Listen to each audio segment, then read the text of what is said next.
call the meeting to order, the Finance Committee meeting, August 17th, 7 o'clock. We're just waiting for David right now, so he should be here any second. And then we'll go over our agenda.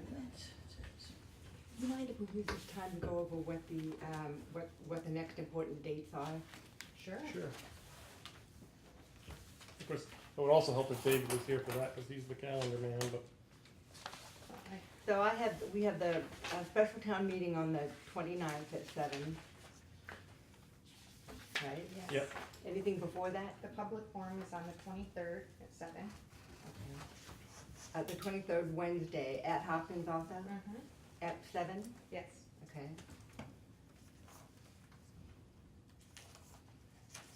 and the 23rd is the forum, Yeah, Mhm. and the 29th is the special town meeting. and that's 7 o'clock also. And was then what telling was that for Valerie September? that the town meeting, I will be driving back from Washington DC that day, so I should be fine, but I might hit some traffic, and then I couldn't leave. I will be. So, Take the Tappan Zee Bridge. oh yeah? And you're not gonna be here at Yeah, all. be on vacation. You're on vacation that week, so. Oh, we don't have to have a quorum, no, I didn't think so. Yeah, but the rest of them better check that, you speak correctly for the group. Hey, if they're not there, I'm speaking correctly for the group.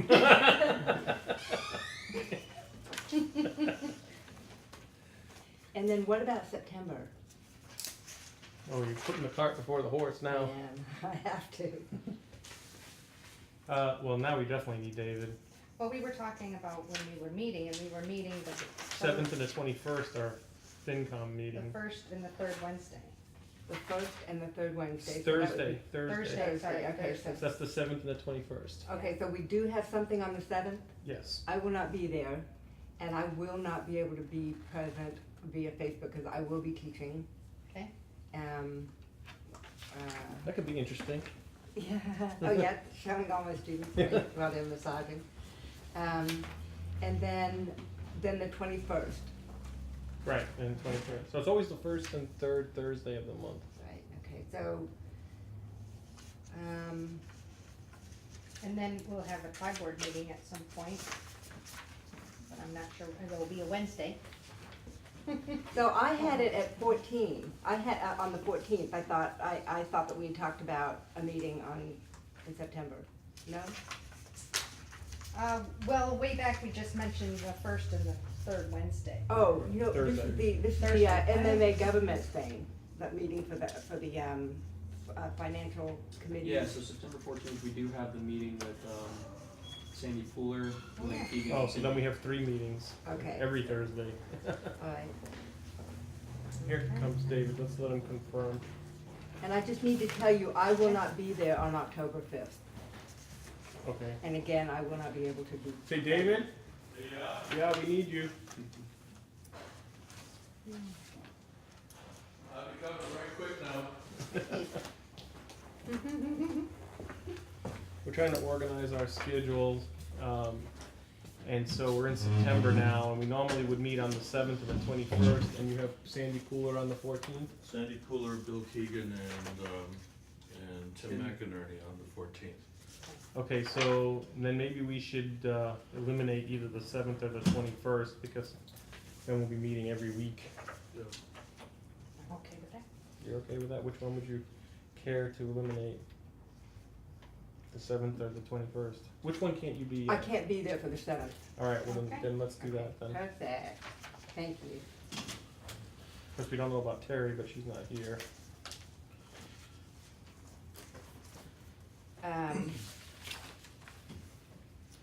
And that's it before the October 5th meeting? Yes. Okay. I have some dates to put on your radar after the October 5th. Hang on.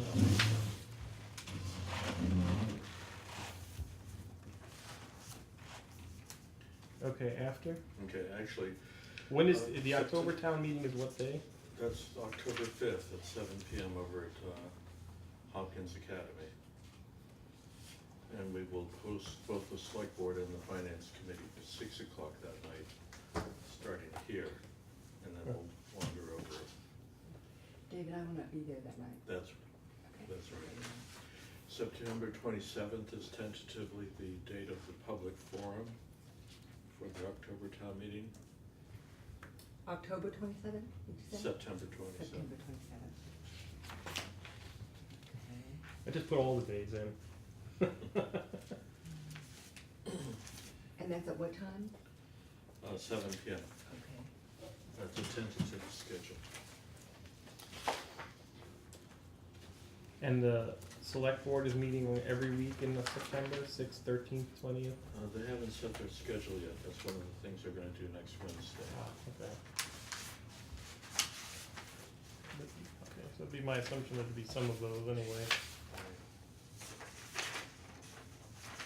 We're signing the warrant on the 20th or earlier. Of August? No, September. of September. Oh, so So we're then probably, our meeting, we may need to meet on the, well, we're gonna meet on the 14th. yeah, but we have we got quite a bit going on with the speakers on the 14th.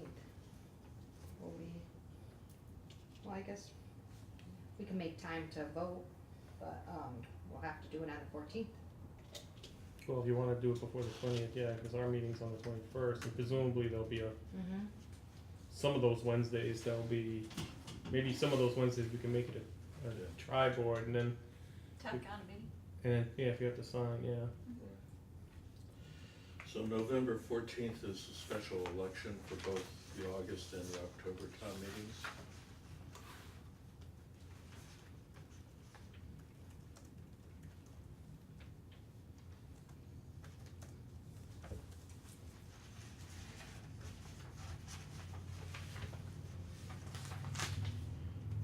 Okay, any other So, good dates? yeah, November 15th, the next day.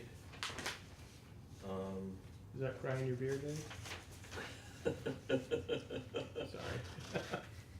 We're thinking that we'll do, our recommendation from the management team is that we should talk about the split tax rate here in 2 meetings. What we're concerned about is if we try to do it in 1 meeting, somebody's gonna say, I don't have enough information, let's defer the vote, and then we're jam for that December 31st deadline. So back up a little bit, I didn't think that was even on the table for a split tax rate. It's a hearing that we hold every year. It's, Oh. We have to, yeah. yeah. So we thought that on November 15th, we would have a discussion about the split tax rate or unified tax rate, one choice or the other. On November 15th? On November 15th, and get all the questions and issues out on the table, make sure that we have enough time to research those for the actual public hearing on the tax it's called the tax classification hearing. And we would shoot for November 29th or December 6th for the actual hearing itself.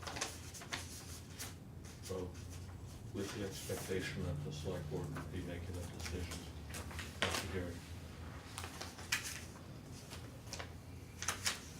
So I have a question about, on the 15th, is it possible to have sort of an outside expert sort of testify on this? 'Cause every time we bring up split tax rate, I get all kinds of weird things that don't make sense to me. And Mhm. I wanna know about split tax rate. That would be an excellent question for Sandy Pooler, Okay. but certainly we can bring somebody in.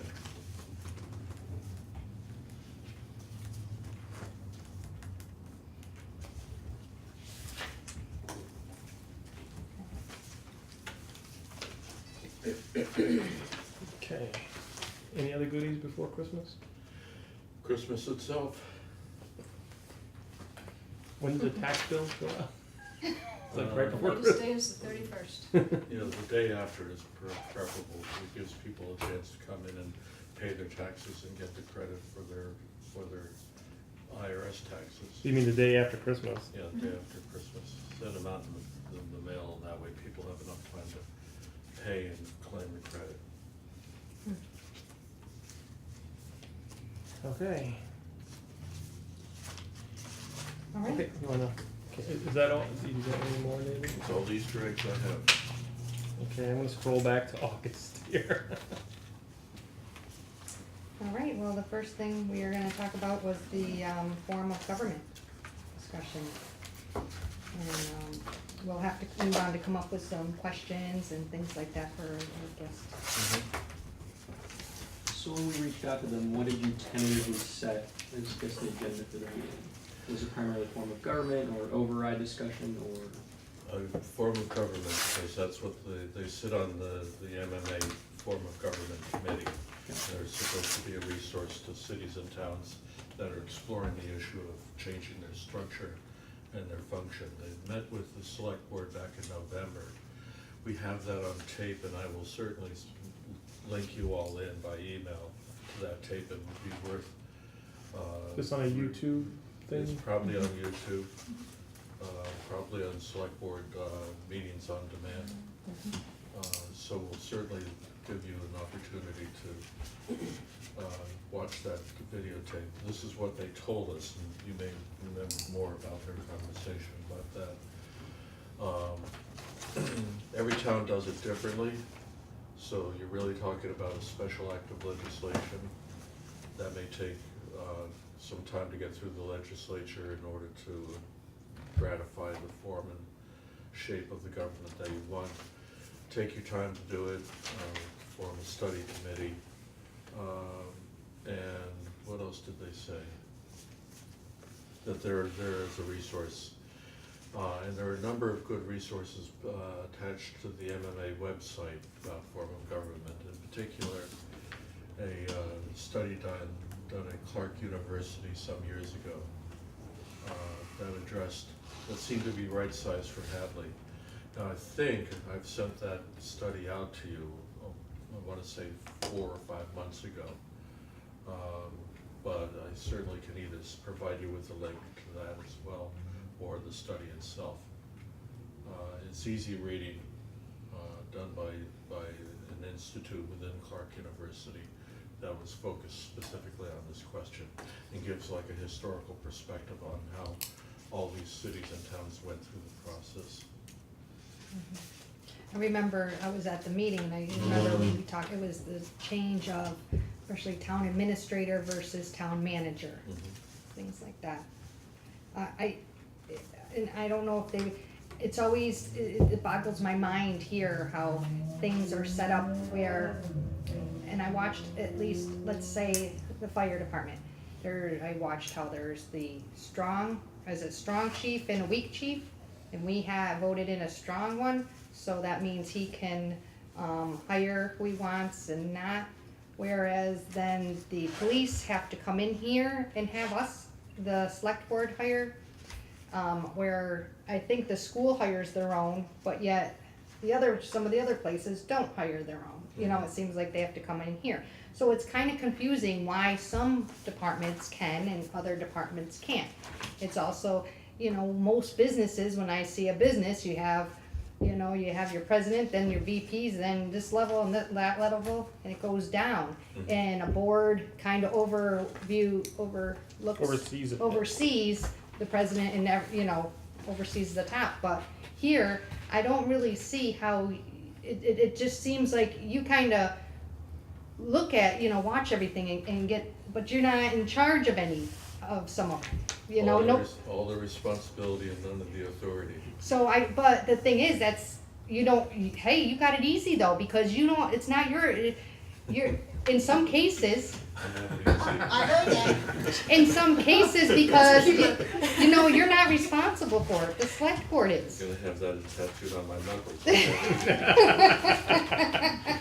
I mean, the select board's really the one responsible for the department's doing a good job in some cases. That's how I see it, whereas if you were more, responsible for those, we could hold you to a higher level, say, listen, why you need to, that department needs to cut their budget by, why are they spending so much? Where now all departments come in and see us, instead of you being more in charge. I don't know. This definitely falls into be careful what you ask for. Yeah. So can we get a brief history on how the government of Hadley kind of has grown over the years, or changed or not changed kind of the obstacles? Brief history goes back to 1659.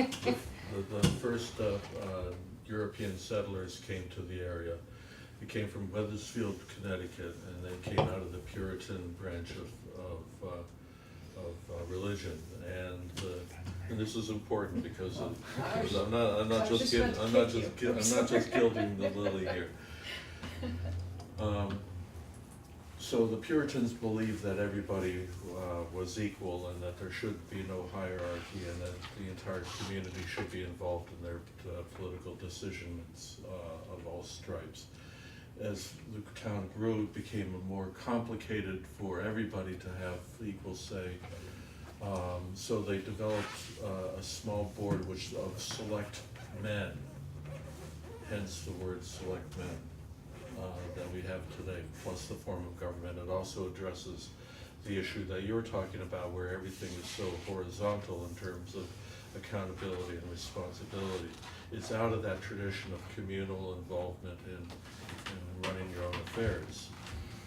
So the select board was established at some point, and from there additional boards were created as the need arose. So going back to the 1800s, there were various commissions that were put together to address issues having to do with agriculture, having to do with forestry, having to do with the military. And back in those days, the town administrator could raise his own militia. Oh, now there's a perk.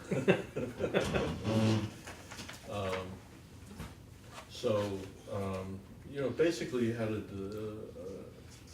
a strong tradition of communal participatory democracy with a little bit of hierarchy built into it, and as need arose, an accretion of boards and commission, Board of Health, the treasurer, the assessors, all of these functions were brought together as time and need presented itself. And if you look through the service delivery plan, look at the legal mandate for all these boards and commissions, you can see that process going on, that you need somebody to take care of the trees, so the tree warden was put together. You needed a Board of Health to make sure that things were sanitary and safe or to deal with infectious disease. And so that came about in the great health drive of the 1880s. So that's it in a nutshell. But this is all By driven by haps and starts. Mass General Law, though. Not necessarily, some of So- it's communal decision. Right, so within Mass General Law, though, Right. it only allows for, certain form of government, so we've never chartered, which. You've Right, that's what I was gonna ask, I is think this all that's done what by Gabe's bylaw? getting Yeah. Never. so Right. All by So- law or town meeting vote. So Right. then in recent history, I don't know, 50, 60 years, has there been serious discussion about charters and kind of this mass restructuring that we're now talking about now? The only change that I'm aware of in recent history is we went from a 3-person select board to a 5-person select board, and that was in It was a couple of years before I showed up, so 2001 maybe? prior Maybe to somewhere around there, Donald? 2005. Somewhere in that vicinity. Right. But other than that, structurally, there haven't been any changes, and nor would I say, at least the 10 years I've been involved, there haven't been any serious discussions about structural change. So why now? Why are we discussing it? I'm just curious why we feel the need to discuss it now. Changing. You asking, From my perspective, in my short time here, I think like a lot of other things, we're kind of reaching a tipping point. Yeah, Because of the size of the town? Because the number of people have grown, is that why, you think? Well, here's the other thing is we have committees that are starting to form that aren't really being used. That's why that's why on the last town meeting, there was a vote to do away with the one of the committees, right? So we're funding committees that we might not be using. Also, I think that maybe we could look at saving money a little bit better if, we had a different hierarchy. Like, it depends if certain people, we have the commissioners for the park and rec. We have, maybe the way we set it up, that we don't need all these extra people. So it was just a thought. Plus, it had come up before, and and it is confusing. It doesn't make sense. And there's also been, I think, when Terry mentioned there was complaints on why does this person can do it and this person can't. You know, when it came to salaries and things like that Well, came that's up. that's the lack of an HR situation. Yeah. But I Causes think that the problem. others Question, there has been change, and I wouldn't necessarily say it's in population, but I think the change has been in complexity. Because over the past, and again, we'll just call it a decade, you know, the skill sets required to run a town, I think are different from the skill sets required to run a town well today. So you have financial complexities that didn't exist. So for example, the adoption of GASB, the government accounting standards. You know, and again, this isn't picking on anybody who's in a particular position, but in some towns, having a part-time accountant, a person with the skill sets of more bookkeeping oriented, not necessarily, you know, financially, financial analysis and presentation and that kind of thing, it works perfectly fine. But then, you know, all of a sudden you have these accounting principles that need to be implemented, and they're changing constantly relative to the booking of like this OPEB liability. Those are complex accounting issues, let alone dealing with the funding mechanisms on them. You think about the MS4, you know, this whole MS4 mandate coming down from the government. I mean, the brakes are on it, or at least at the moment. But again, the DPW directorship, what they needed to worry about 20 years ago is very different from what a DPW needs to worry about today. Hadley implemented a water treatment plant that's actually one of the more complex and high-tech treatment plants in the area. You need people who have the skills to run that sort of thing. So it's not so much that the town has grown. The numbers have certainly gotten bigger. You know, there are more zeros now after a lot of the budget line items. But the skill sets required to do these jobs well and stay abreast of it really begs the question of professional management. And, you know, the select board, I mean, I like to think that we're all very dedicated and we do a good job, but we all have day jobs. So what happens is the efficiency of trying to keep things moving. David, with all good intentions, on a Monday can say, okay, this is a priority, and then hopefully we have a select board meeting that Wednesday. A lot of times the agenda's already set, it's full, then you're looking another 2 weeks potentially before something can even make it on an agenda. He and I were just talking about an issue that in normal corporate America, we'd have it resolved tomorrow. But we're realizing now, because of the town meeting coming up, we're gonna have to push it off into September. And it's not necessarily in everybody's best interest to do that, but it's just the reality of scheduling. So I don't know if that helps at all, but that's the change as I see it over the past 10 years. Yeah, I didn't know if some of the changes were just because, you know, state government is mandating more from us, or, you know, if we've just grown in numbers so much that, you know, we needed to think about shifting. So thank you, that was helpful. There's also the succession planning component to this. You know, what do you want your government in the future to look like? How do you want it to function? There'll be the election cycles, and the select board members will come and go, find other things to do. At some point I will retire, and State isn't so. And towns tend to do a pendulum swing whenever they're changing town administrators. So whoever I am, the next town administrator will not be. And whatever they are, I am not. So this could be a good thing, this could be a bad thing. The other thing to keep in mind is that we're talking about a change of structure and function. To what degree are our current problems structural and functional? You know, if we have other kinds of problems that aren't going to be really affected by a change in a structure or a change in the function of that structure, then we need to be clear about those problems? And what other kinds of things should we be doing to address those? So not to jump the gun, but looking ahead, besides the MMA in an advisory way, do we have resources available in a consultant kind of way to really sit down and take a look at this? Because the last thing I want happen is when we realize how big this scope could be in analyzing our government, is meeting after meeting and talking of everything that we really need to catch ourselves up on and then actually have a substantive conversation about. So obviously a professional consultant costs money. I'm wondering, is there anything from the MMA or Division of Local? Collins Center? Yeah, Collins Center or MRI, and Bernie Lynch, he runs, former town manager of Lowell, he runs a consulting business, very much specialized in these issues. It would be helpful also to look at other towns who have made a switch similar to what we're Right. considering. Did Amherst make something like that? I'm sorry? What did Amherst recently do? Ooh. Charter, isn't it again? Yeah, they did a charter, Yeah. they have a charter Commission. commission. Yeah, Mhm. they did, they do. And they're actually, it's been very complicated, like many things in Amherst. But,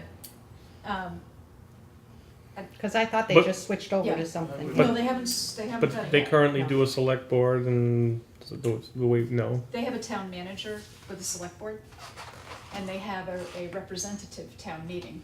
So meaning that the people that go to town meeting, it's not open like ours, you have to be elected. And there have been factions that have developed, just without getting into it, you can read all of this on Mass Live, the Gazette, but, again, there's been a lot of concern about town meetings somewhat being polarized into two different camps. And as a result of it, not being able to move the town, So they have representatives essentially. yeah. Is it by district or Yeah, by it's- neighborhood or? You might look at Greenfield, they went through a charter change about 10 years ago. It's a different form of government than I think Hadley is ready for, but their process would be helpful. They have a mayor, don't they? They have a mayor and council form of government. Yeah, didn't East Hampton just changed not too long ago, East to mayor too? Yeah, and East Yeah, Long that's right. Meadow Yeah, as well. Prospect was the first one.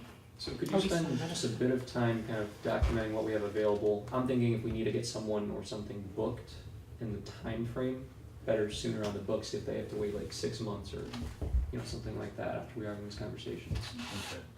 Not sure I understood the question. So if there are resources like a consultant, professional consultant or otherwise from an organization, I'm sure they're busy and booked. So I'd just like to kind of see what we have available and then what the process would be like to get them booked. Right. If in the future, after town meetings and everything, we really are looking at this much more. We don't want to say, all right, let's hit the ground running, and oh yeah, 6 months. The very Maybe first get place someone. I'd start would be the Mass Municipal Association, because that's what they do. We are members, so we already have access to all of the resources without a fee. There is a form of government committee, that's what they do.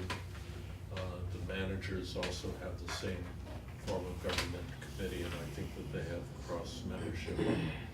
So we're members of the Managers Association as well, so that would be my first place, but also talking to somebody at the Collins Center would be very good, and MRI out of Meredith, New Hampshire, Municipal Resources Incorporated. So, And the gentlemen that are coming in, Right.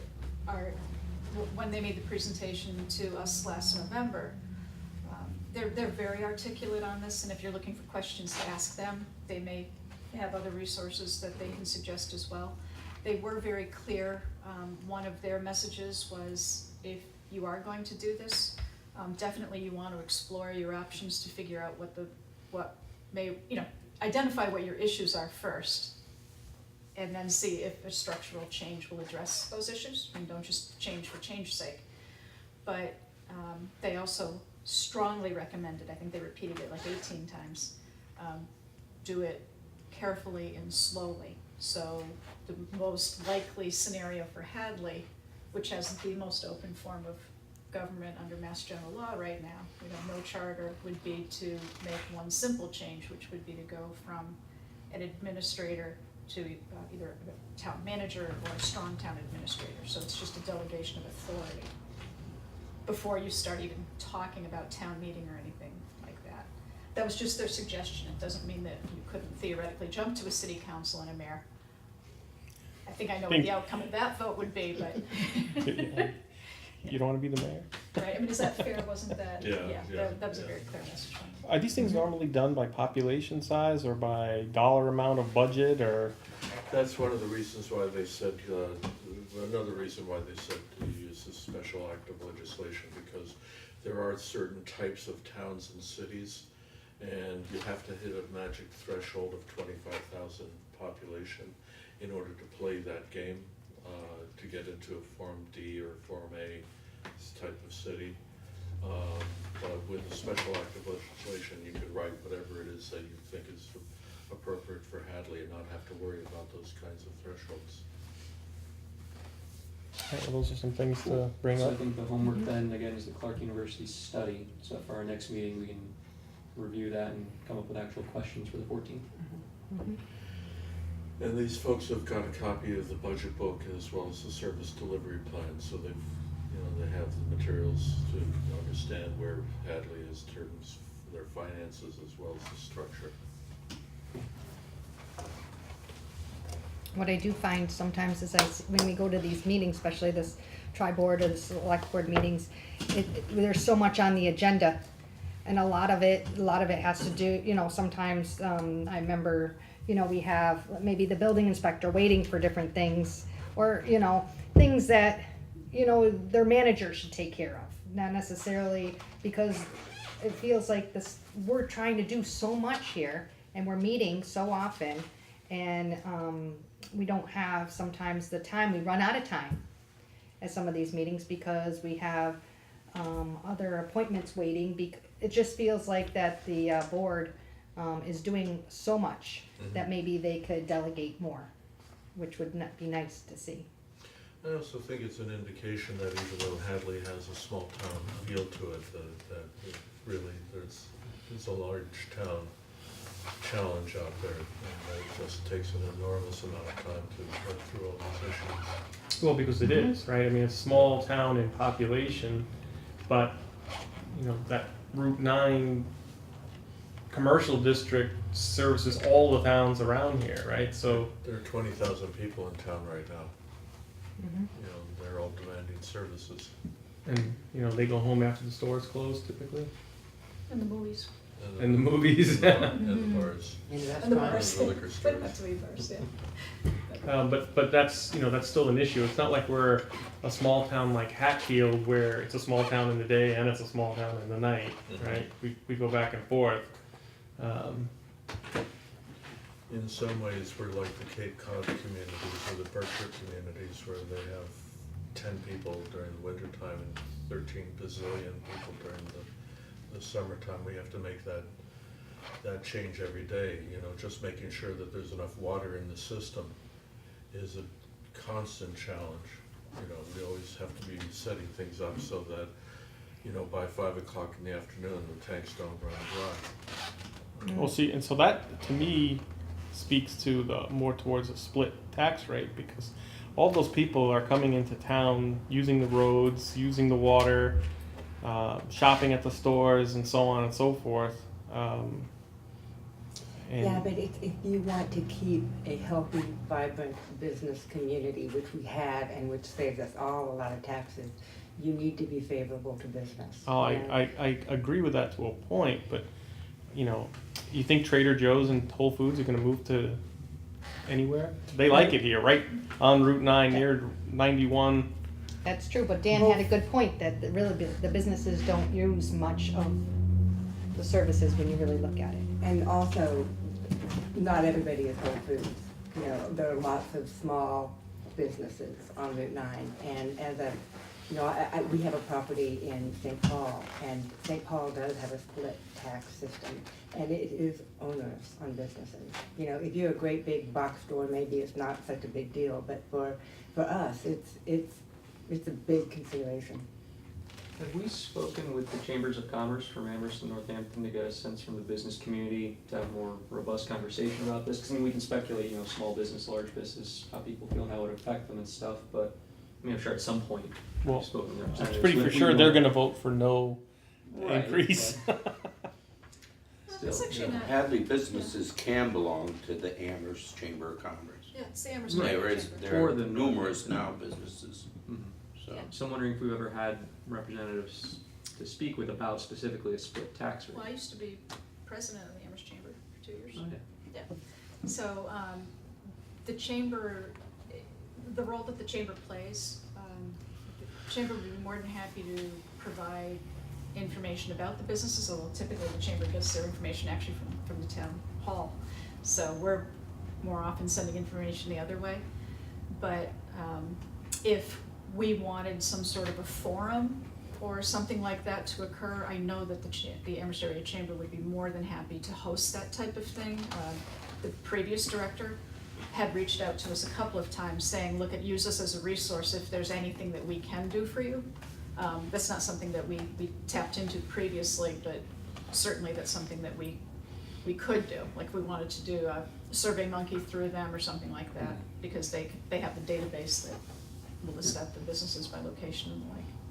Yeah, we'd have plenty of education for ourselves and then plenty of engagement with the community if you really do wanna, you know, think more about a split tax rate like that. Well, I just, I keep hearing that the businesses use, 30 cents on the dollar that they pay, and that the the residents use 1.1. But then I think, well, how big would the police department need to be if Route 9 didn't exist? It would be very, very small. But maybe understanding the mechanics, first of all, just understand what the mechanics of a split tax rate really means. Well, so that's just it. Every time I ask about it, I get kind of a different feel to it. Right. So I think Yeah. you guys are in the right track by bringing in somebody that can dispassionately talk about this.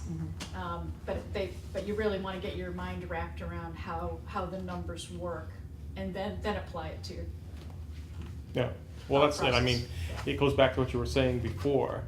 My day job is selling microscope equipment. I have no idea about split tax rates and whatever. So that actually gets me to, before we move on from 3, how much leeway do we have to speak with these guys about split tax rates and overrides and things that aren't directly form of government related, right? You mean with Bill Keegan and? Yeah, and Yeah. Tim and Sandy Pooler. Yeah, and in fact, they were asked the question whether they had split tax rate in their communities, and Bill said yes, they had just adopted it in Foxborough, and Tim McInerney said in Grafton that they had not adopted it was a unified tax rate. So, they're conversant with the issues, and, they're able to speak about the benefits and the problems with both approaches.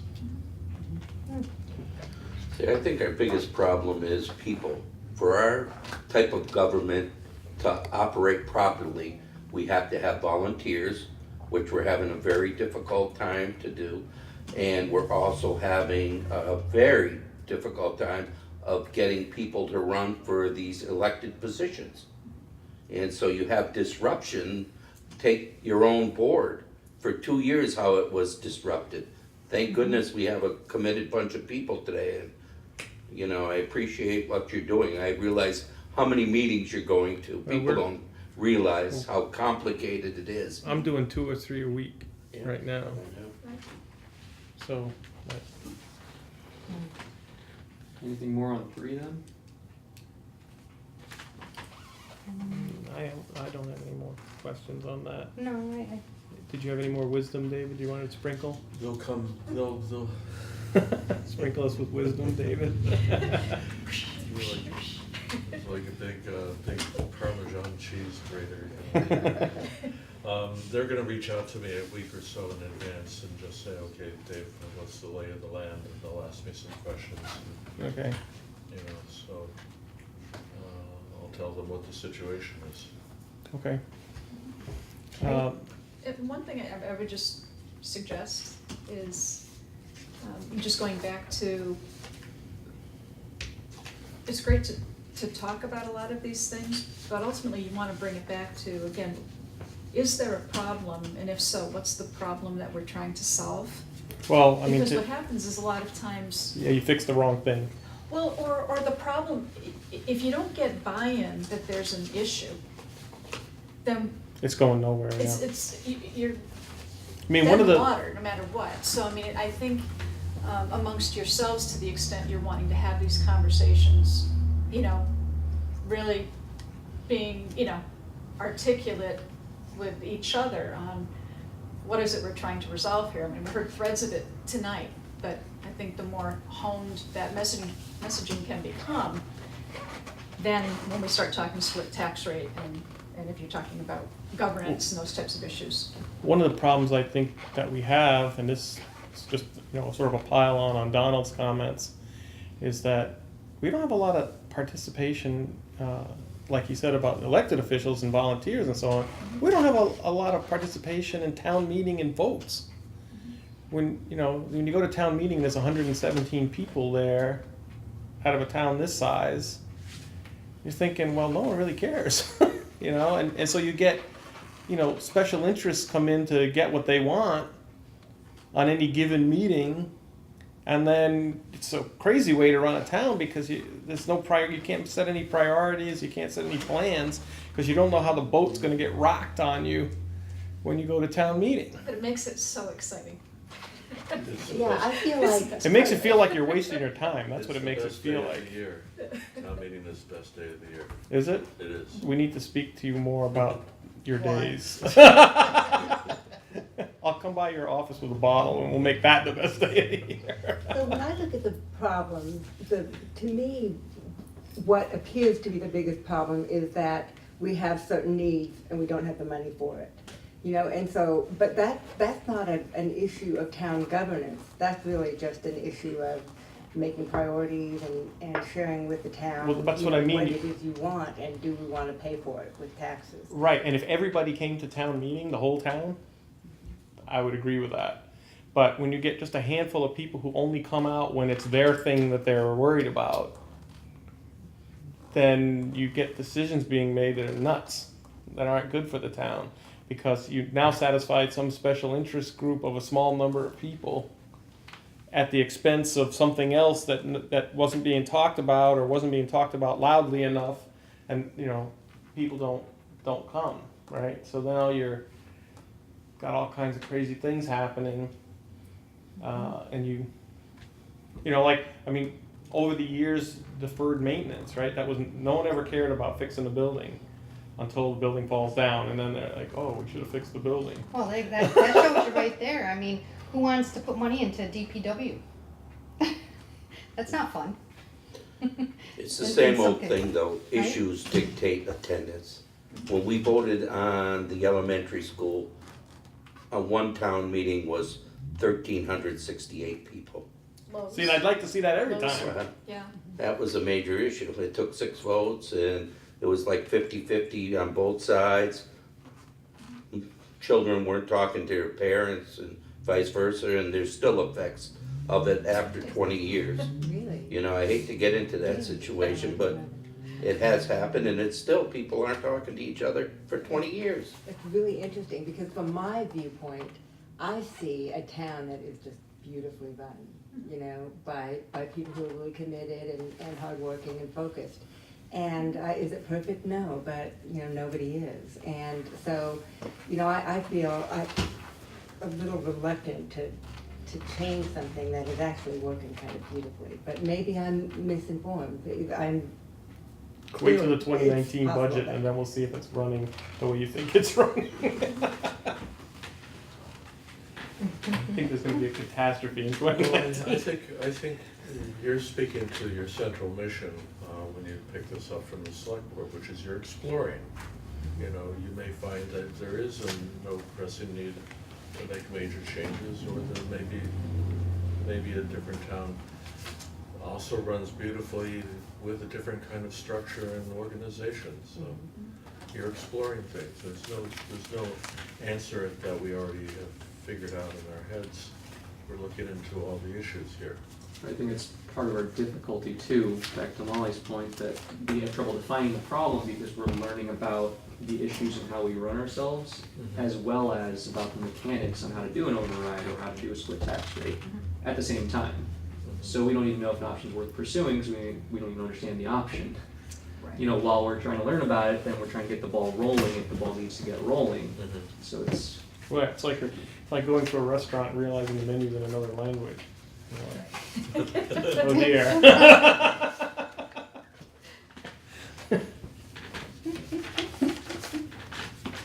number 4? Number 4. All right. Well, that's the special town meeting in October to review the articles. Do you have a draft of all the articles?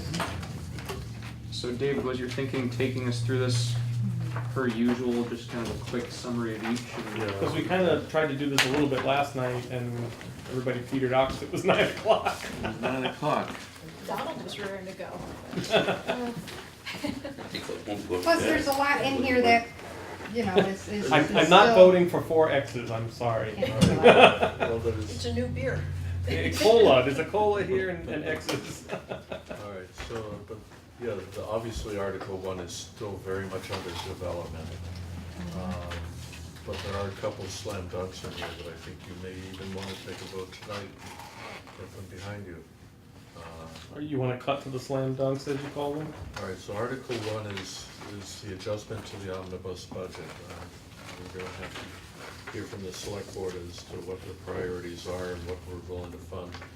Also, you know, we need to find out what available money we have, so we're still waiting for the free cash number, and I'm hoping to get that imminent. Can I just ask you, like, who are you actually waiting for?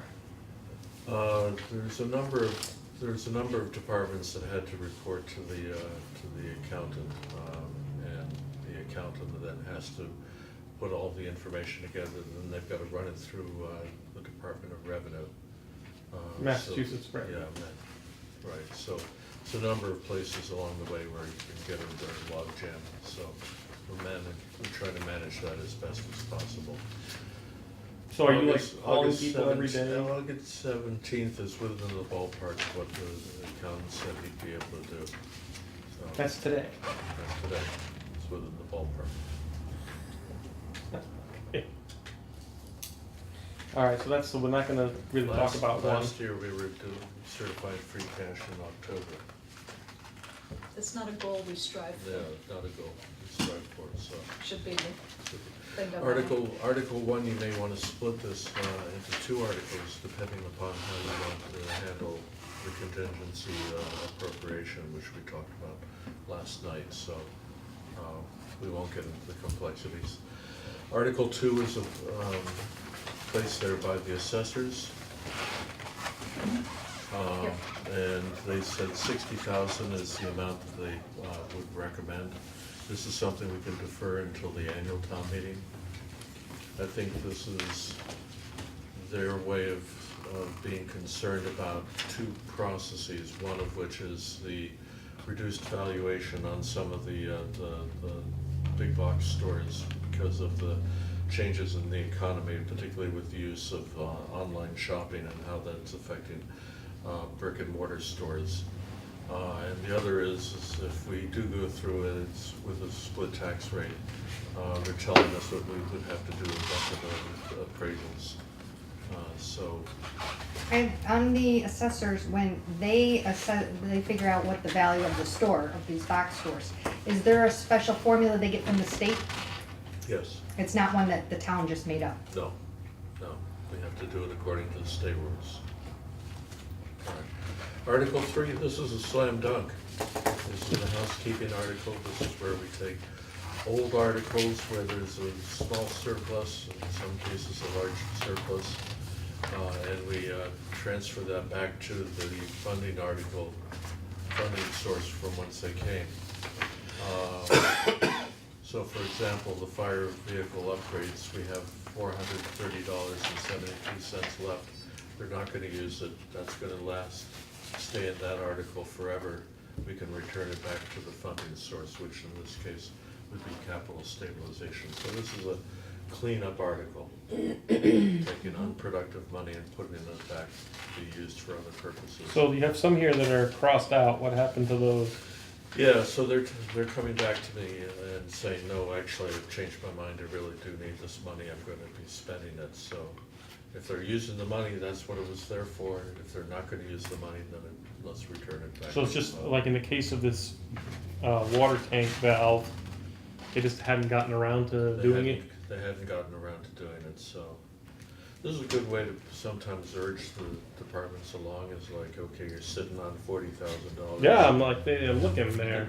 It's one of David's cunning stratagems for closing the books. Get another cutting. So string. with the public safety, did they not do the painting and the carpeting, or did they just over budget? They've got money left over, Okay. because they did a lot of it by volunteer labor. So who keeps an eye on these projects year after year, and then who is actually the authority to say, you know what, it's been 5 years, you haven't spent this money, taking it back, essentially? This is a process that Linda and I go through every town meeting that we have coming up, well, not every, but most town meetings coming up. We say, okay, so what projects are done, is there any balances left over? How much is that balance? And we prepared a chart very much like this, then we circulate it to the departments and saying, we intend to take this money back, all this lovely naughty money. Then they come back to me and say, no, really, we have this earmarked, or we're waiting for a part, or I didn't realize it was here, let's actually use it for the purpose. So, fair enough, you know, if they're gonna use it, let them use it. So they get some warning before you yank the. Yes, of course, that's only fair. And nobody wants to go to town meeting with a slam dunk article and find out that people really have a problem with it, so. So to complete the answer, it's town meeting that made the appropriation, so town meeting has to vote to return that money. Okay. In some cases, it would be really nice to have some incentives or something like this. They found volunteers, so they saved the town a lot of money. They deserve some kudos or something for their good work that they went out and they did a little bit more. It would be nice, we give money to another department, say the school, they got some money, but you know what, they went out, even though they got that money, they found another grant, and they didn't have to use it because they found a grant. That would be like, wow, you did this extra stuff, you should get something. It'd be nice to give incentives in some ways down the road for the departments to go out and be able to save money like that. Well, I think one of the incentives is to return the money to a pot so that you can use it for another. I think purpose. she Yeah. means more of a sort of a carrot for the department Or heads at least to, a verbal, even if you just make an announcement at town select meeting, board what they meeting, did. you know, thank you to Yeah. whoever for doing whatever. Cause it seems like to get, for them to have to go out and get the volunteers, or for them to be doing it themselves, I think that they deserve some recognition for that. Absolutely, and we always take the opportunity to say thank you, police and fire and dispatchers who worked Yeah. on that project. Yeah. And thanks to the other people who worked in order to bring a project in under budget so that we could return the money. Could we do that actually at town meeting, just take a few minutes and, Yeah. Absolutely. And doesn't hurt to say thank you, people appreciate it. Yeah. And it's not inappropriate. for Because when you finance see this committee number, to you do think, the thing. and we're seeing all this, we're like, what, did they not do it? Or you think, did they not get their stuff together and maybe they're over budgeting and they're just, didn't have their numbers together? Cause you don't realize that, wow, they just did a great thing by just seeing the number. Sure. Yeah, they did it themselves, or they got a better price on a trade-in, or they Yeah, were able to take advantage of the different Yeah. prices. yeah.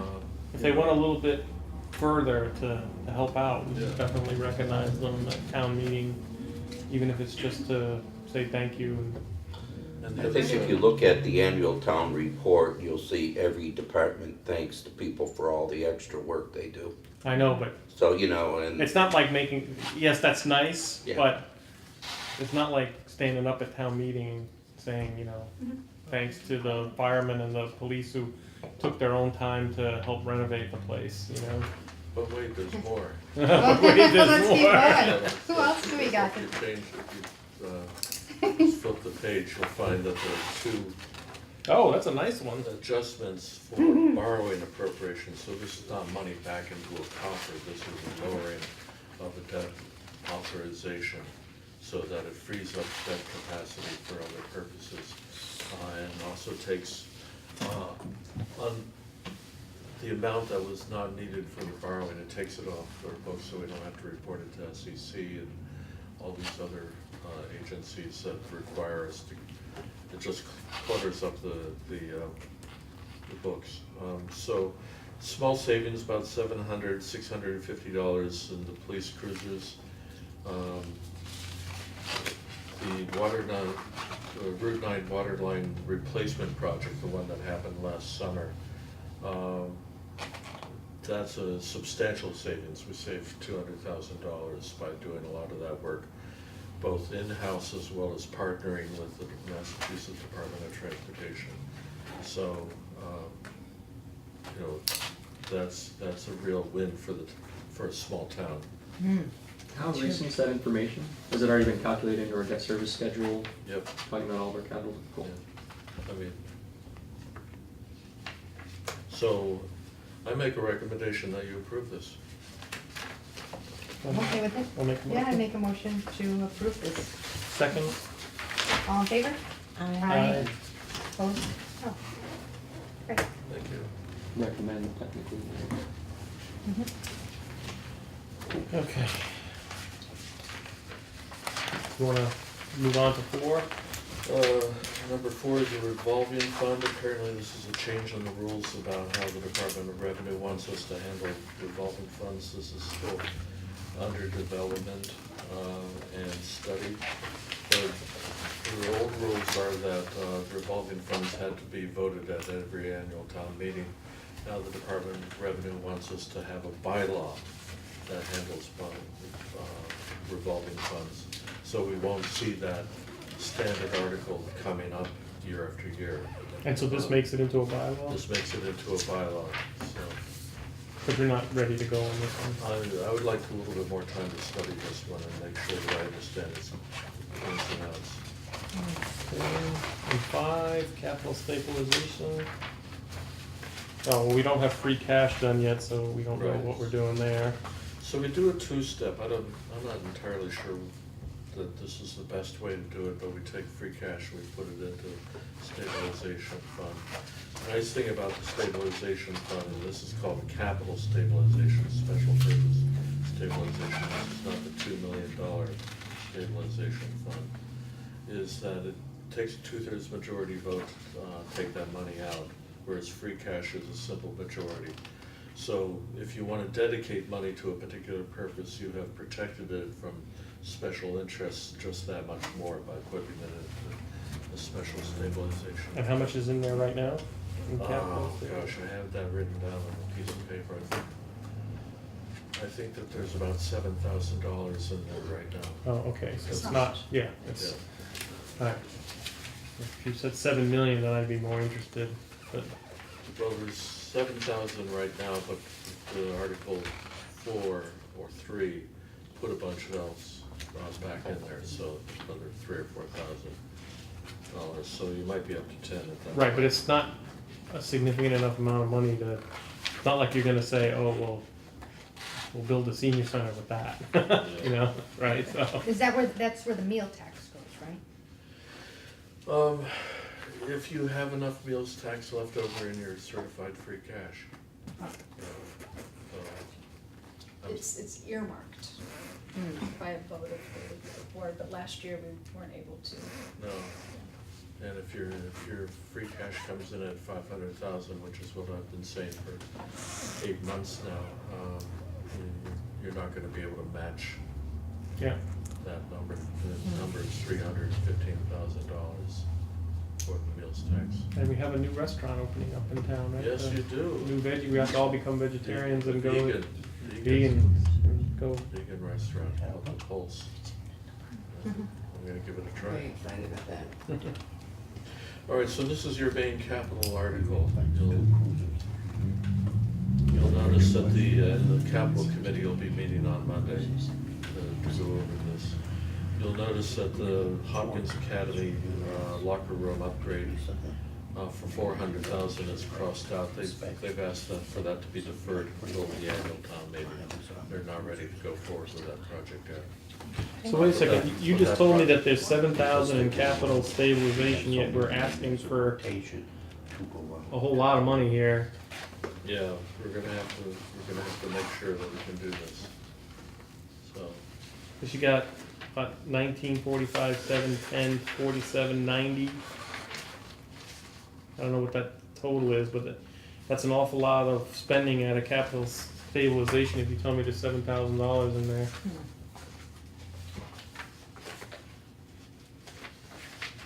yep. So that's the work of the capital planning I was committee. gonna say, they're meeting next Monday. They better come up with a good plan. Yeah, they'll come up with a plan. Okay. Stay tuned. This article Come will and see. change. Yeah. I'm hoping, yeah. Article 7 is the dissolution of the Park and Rec Commission. Placed on here, we haven't done a whole lot of way of research under this one. It would rescind the vote that created the Park and Rec Commission. I'm not sure what to do with the elected officials who are still in their term, so we'll have to figure that one out. Article 8 is Senior Center. This is a insurance article for the Senior Center in case the August 29th meeting doesn't happen, you don't have quorum or some reason like that. Same with Article 9 for the library construction. Can I ask a question here? Sure. And I think Donald mentioned earlier that the elementary school was voted on some enormous number of times. 6. So a yes vote is binding, but a no vote isn't? No, yes, Now, are you referring to the library?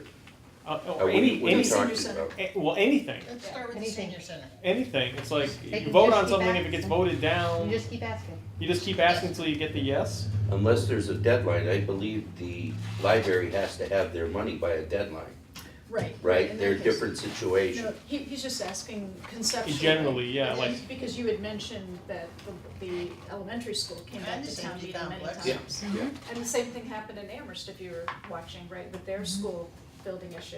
They yeah, kept bringing it back. happened in Deerfield as well. You know, if the voters say no, and they clearly say no if it's not close or something like that, if they clearly say no, then, you know, it's unwise to bring something back, you know, they've expressed their will. You're just gonna create divisions within the community if you keep on pushing for something. And a lot of communities have wounds that just won't heal because of that happened. People that brought something back that the voter was very clear about they didn't want. so like, I assume then for the elementary school, it was close every single time? I want to hear from Oh, it wasn't either, yeah. Donald, we need a history lesson. What was that? We need a history, I missed everything when I was getting, what was the elementary question? school? What was the this- votes? How close were the votes for the safety complex in the elementary school? Very close, Yeah, they were like Yeah. 45 to 55. yeah. and so the town moderator was, Oh, Yes. most of them were written ballots, so you didn't know what your neighbor was voting. That's right, yeah. They did secret Which ballot. takes forever at a town meeting. Yeah. Because everybody has to get a little, and they anticipate it if there's a controversial thing. When you get your card, you also get a little piece of paper, oh, I see, and then you have to write and you write the yes super or secret no, one and down. you- And you give it to somebody, and then their official counters, and the whole meeting stops. And they Oh, count while they count, 800,000 votes, yes. and they can't use the voting scanner thing, cause that would be real No, quick. no, we're handwriting these. Yeah, so, you know, it's yes, no, yes, no, yes, yes, no, no, no, no, yes, no, 1,000 times. And then they have to count how many that was in this pile and how many were in that pile. Because it's a 2/3. Yeah, good thing we only have 100 people show up. See that, ding! Hey, you want more participation?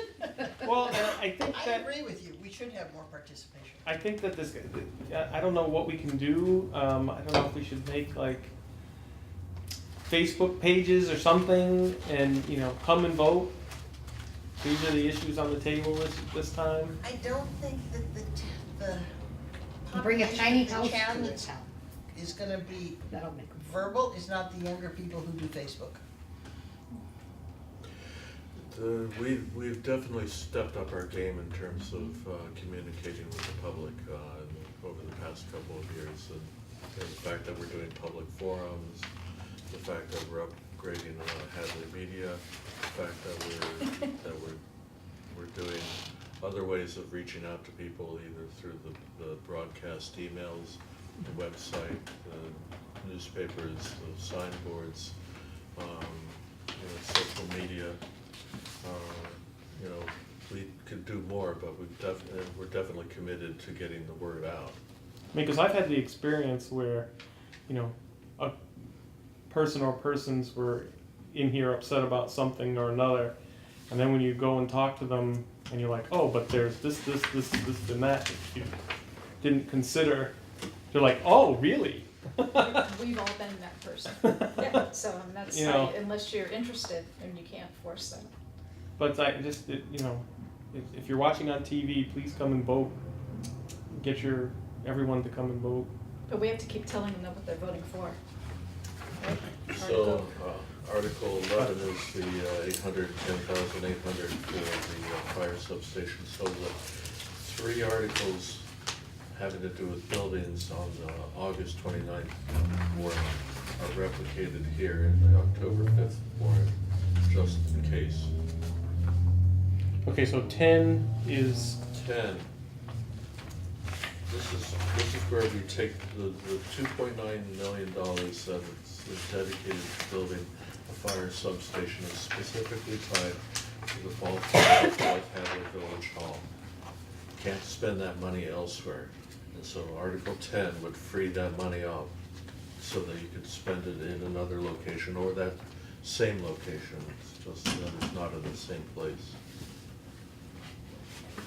I have a question. Sure. In the town meeting, so I know that we're looking to change this here, but even if we didn't change it right here, at the town meeting, could someone make a motion to make a change in something like this?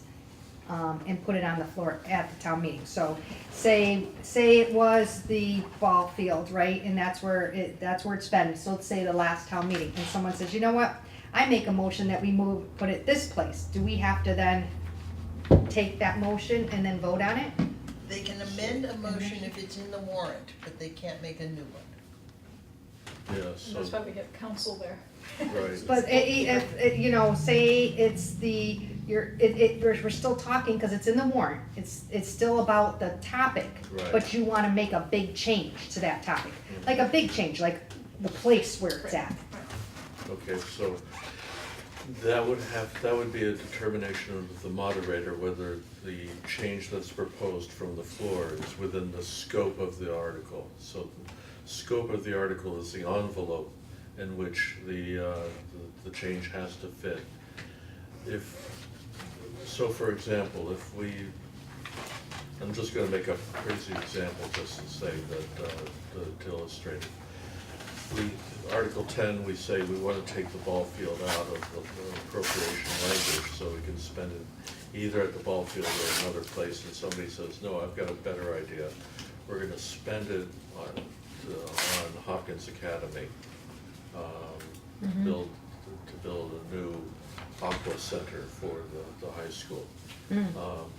That would definitely be outside the scope of the article. You haven't notified people, given them sufficient notice that you're going to be voting on a school building. Yeah, yeah. See what does that address? Mm-hmm.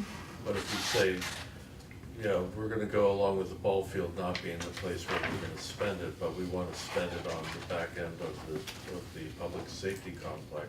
Yeah, I was thinking, Or the there are a same couple purpose, things, yeah. like there's the purpose, and then there's the amount, and then there's the place. Yeah. So maybe I was wondering, can you redo the purpose? Say, oh, okay, well, instead of spending it here for the purpose of that, maybe I could change the purpose and include the ambulance. Or do something different, include something else. I just didn't know to Yeah. what extent. It would depend on whether if you're gonna change the purpose, it would depend upon whether the purpose is still sufficiently. If it's related. related as In well some as way. being related to the ballot vote that Okay. authorized the borrowing. So the ballot vote talks about a fire department building. Right, It, you know, is it still within the scope of it's that still ballot related vote? somehow, Yeah. okay. Makes sense. Next one, kind of, Number Yeah. 12, Oh, HCOG. Okay, so we would withdraw from the Hampshire Council of Governments, I think effective July 1st, 2019. so I have a question on this in general. You know, here you've taken up 10 lines of the page on this, but I know for myself, what I know about the HCOG has all been little snippets of conversations here and there, but not an overview of what it is that we pay, what it is that we get, what it is that we're unhappy about, why we're unhappy about it. Because you know, from the scuttlebutt that I hear, I would think that I would vote in favor of this withdrawal, but I don't really know all the facts, and I'm pretty sure most people don't. And so, I think we need some kind of a forum discussion or something with, you know, a little PowerPoint or something to talk about what the hell's going on here with the COG. And then what the alternatives would be, like if we abandon the HCOG, what would we do in its replacement? Because if you vote to abandon something, you need to know what you're gonna fix it with, And that work is being done. and will be presented in some digestible way. Yes, but as they say, it's a fluid situation. Well, it's on the article here, so it's Well, only yeah, fluid till Donald- October. Right, but Donald appropriately wanted to, with the support of the rest of the select Were you board, put it able on. to begin notification? It's done, and we're within the 45 days? Tremendous. You know, I mean, you're the representative to the yeah, COG. it's a very difficult situation we're in there, you know, and are they solvent enough to continue? That's one thing, and what are gonna be the ramifications? You know, we're getting letters all the time from individuals. Maybe there's about 8 facts here. And if you're looking for facts, I'll read them, and it's gonna take not much time. Fact, Hadley does not need the COG to take part in any of their programs or services, in the COG's own words on their own website. Fact, RSVP, that's a program for the elderly, is not an HCOG program. It is a federally senior core program that is simply housed in the COG. Mr. Ford can toot the RSV program as the cornerstone program of the COG, but that will never change the fact that it is not a COG program. If Hadley residents participate in this program, they can still continue to do so without being a member of the COG. Fact, both the trust and RSVP do not generate any resources for the COG or save any municipality money. It is a volunteer placement program, and Mr. Ford is turning the words of service hours the volunteers work, into money saved by the town. This is very misleading. The executive committee voted to give Mr. Ford raises and bonus after multiple failures and before 216 was even completed. Rumor has it that audit has just been released. The last 2 years prior, he got a $25,000 bonus. This year he got a $15,000 bonus. All the employees got a bonus except for the trust, the insurance trust, Well, 4 let people. Let me slow you down here for just a second. I need you to rise up a little bit. I need a 50,000 foot view. We pay into this group. We get services from this group. Yes, Do those things balance? Or we feel like we're getting a good deal, or we think we're getting a bad deal? well, there may be an alternative for us to getting that. So for example, when Marlo Warner came in this year, at David's urging, just to, again, it's always good practice to see what your options are. Marlo, coming from Franklin County, was operating under the assumption that at first blush, the deal we were getting with HCOG was a better deal for certain, not gonna Certain get into all the things. details, but for certain things. And then when he met with the representative from FERCog and figured out that they were just kind of handling it differently, he realized, oh, wait a minute, actually, we're better off being with the FERCog. But we need to do that on a line-by-line basis. So the schools, for example, do supply purchasing. We have an electricity arrangement through them, 2 of them. 2 of them, right? But like Donald's saying, we have an overarching issue, which is the auditors are sending the signal that this may not be a going concern. So at some point, you have to figure Oh, out. so they may just disappear, what you're. They don't have the revenues to afford their expenditures, simple as that. Right now, it's projected their new budget to be 267,000 in the red. Ah. So it seems You to know, behoove so- us to explore options anyway in order to preserve Okay, services and that then have you needs. also sort of mentioned that you feel like, it seemed to me like the things you were reading there smell of a little bit of corruption too. Well, I'm Well, not that's- saying that, but, Yeah. you know, It's let not me, a there's a conversation. couple more here. Mr. Ford continues to give misleading information about his program, both in person and annual reports. Last summer, Hampshire Power overcharged approximately 1,500 residents in Marlborough, Mass. On their electricity and had to send reimbursement checks to every customer. The HCOG goes all the way to Marlboro? Yeah, they can sell electricity Their electricity. to municipalities, Okay. not residences, municipalities All right, and the- businesses. Street lights on and that sort of thing. There have been 31 staff members who have left employment at the HCOG. 4 had no employment to go to. That speaks volumes. Lee Frank and Edward Ferrera left due to unethical practices and report writings by Mr. Ford, you know, so. All right, well, Where did you get This is this by info? individuals, you know, that aren't elected, they're concerned citizens, you know, and they're beginning to ask questions. Belchertown's asking questions, South Hadley's asking questions. Amherst does not belong, East Hampton does not belong, Northampton. Northampton doesn't, Ware and Worthington don't and belong. where do those towns get their asphalt and whatever else we buy from the car? All. They still can get the services. Yeah. You don't have to there's- be a member to get the services. So that's kind of why their budget's not working out, right?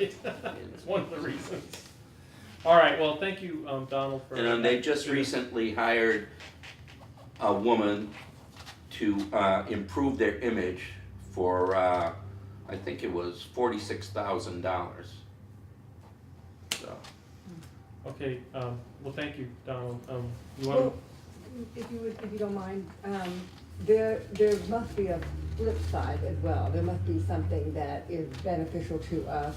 You know, I remember asking you about it before, and you seemed to think that it was beneficial to, helpful to. Yeah, so any small town, whenever you can tie into a regional agency, then will provide you with planning services and provide you with fee-for-services that can be easily regionalized. That's something that you want to take advantage of. Now, the planning services are run through the Pioneer Valley Planning Commission, so HCOG doesn't provide the planning services, but they do the fee-for-services for electricity, for fuel, for asphalt, for tires, for guardrail, for other DPW supplies, office papers, consumable supplies over at the school. But they're not the only people in the valley that will provide you with those kinds of regional services. And, you know, there are other people who have better programs, more programs, better established people running those programs that might be much more And- attractive to us. The research for that is done by you? It's done by me, done by Marlo, and Dawn, you've done some of the research. It's done by the school superintendent, Okay. done by the business manager over there. So we definitely want to get to number 5 here, so we have to push forward. I know I ask a lot of questions and then I want you to push forward, but you're just gonna have to live with that. Okay. Article 13 is the OPEB liability trust. This is something that's found within the Municipal Modernization Act. This is under study right now. 14 is the Veterans Tax Workoff Program, something we discovered last year. We said we'd bring it forward, so 15, 16, 17, 18 are CPA articles for capital projects. Oh, okay. And the rest are non-monetary items, even though I've said that the Finance Committee can have a recommendation if you wish, and that's up to you. So what's 19 reserved by the fire department? Yeah, so there are 19 and 20 are reserved by the fire department. They want 2 bylaws. The first bylaw is to adopt a local bylaw requiring permits and inspections of propane tanks and commercial hood suppression systems for mobile food vendors. Right now, this is a function that's carried out by the state. Our chief has found out that the state is not doing a very good job about that. We don't have a whole lot in the way of mobile food vendors, but we do have some down at the Sunday auction and at the town common events such as the Asparagus Festival. And so this is a life safety issue. So basically they wanna charge a fee to make the inspection to make sure everything is nice and safe Right. and no one blows up at the asparagus festival or what have you. It's Be a good goal. So I'm afraid I have to head. Okay. Okay, We'll be in touch. I'll be on the road. Right. Okay. okay.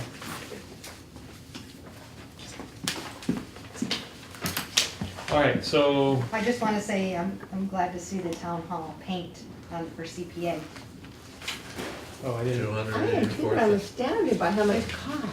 Hey, are you talking about the outside or the inside or both? outside, That's for the outside, all that is just, $284,000. is it the outside? for paint and people to actually apply the paint? Yeah, and to take off the old paint and deal with the, Wasn't it, when was the last time it was painted? it was done prior to the 2009 350th committee, and the cost of that back then was $150,000. Because I seem to remember it getting painted right before I got married, It was one of the first things that, which was I wanted- 2007. It was one of the first things I wanted to work on when I came here, because if you remember back in 2005, the town hall paint shop looked absolutely horrible. Paint was just literally hanging off the sides of the building, so it was a high priority for me when I got in here. And I know that a lot of people worked on that prior to me becoming town administrator, so there's a lot of credit that goes around on that. Did you get it from CPA last time? Yes. So I have a sort of overarching question on CPA. Is the current CPA fund able to fund all of these articles? Yes. So you could just say yes to them all and everything would be fine. They'd still have plenty of money left. Yeah, there's about $1.9 million. And what's the sum total of all of these? I think if you add it up, it's $900,000. Oh, so that's, And how much did you say again? 1.9 million. so they wanna use about 50% of it to do these But they things. keep making more, so it's good. 3% every year. And the other one that might end up being in question is the elementary school, cause it's a pavilion, I don't know if that qualifies. What do you mean by a pavilion? Is it- See, it's difficult. Sort of like the Young Men's Club Pavilion. Because, Oh, They okay, wanna so use it a building for- with no sides. Yeah, outside education, Yeah. but it may qualify under recreation. Yeah.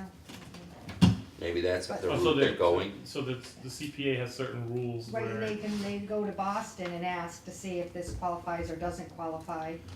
And some things, don't, that's like one time down here, they tried to change the door, correct, of the town hall, but it didn't qualify because you were replacing it instead of, just fixing it. It wasn't the same material, am I right, David? Yep. Okay, so, it might think you qualify, but it doesn't, and I thought for some reason in the past, the Turka Park wanted the pavilion, and one of the reasons why they were looking to take theirs out was because it wasn't qualifying. I think they're gonna check it again, but, so there's a chance that might not go. The other question you should ask is how much it's costing to paint the church next door. Alright, so you have an ulterior motive there, tell us what. No, Jerry keeps saying this to me. The church, which is relatively the same size, is costing $68,000. Wow. But the town has to pay prevailing wage. And The there church is does the not. rub. That's your answer. And that's what's happened to all your building projects. So how does the prevailing, alright, so the prevailing wage is some standard Union. union, so they can hire anybody they want to paint the church. Exactly. Oh, So there's both moral and ethical issues there. okay, well, that's fantastic. I mean, everybody likes a bargain, I get it, but on the other hand, people deserve to make money for Living them. wage. So maybe we should just tax the church.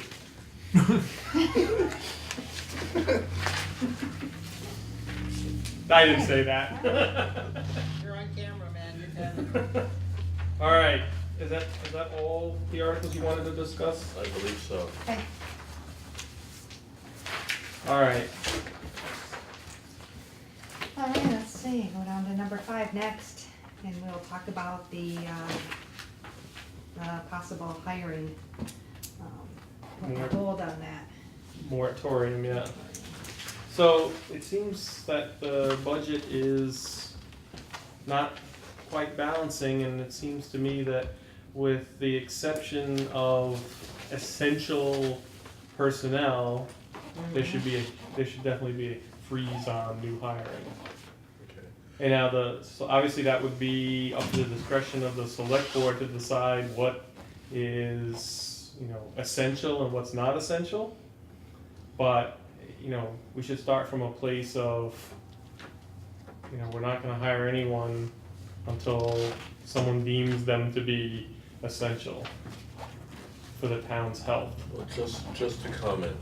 Okay, so I know that I've got 2 planned positions to fill in the DPW, a retirement and a transfer from one department to the other. So I have somebody going out on medical who's out on medical for 3 weeks. I may have to hire temporarily to cover that. Okay, but that, like I said, that would be Yeah. something you would make an argument to the select board and say, Essential.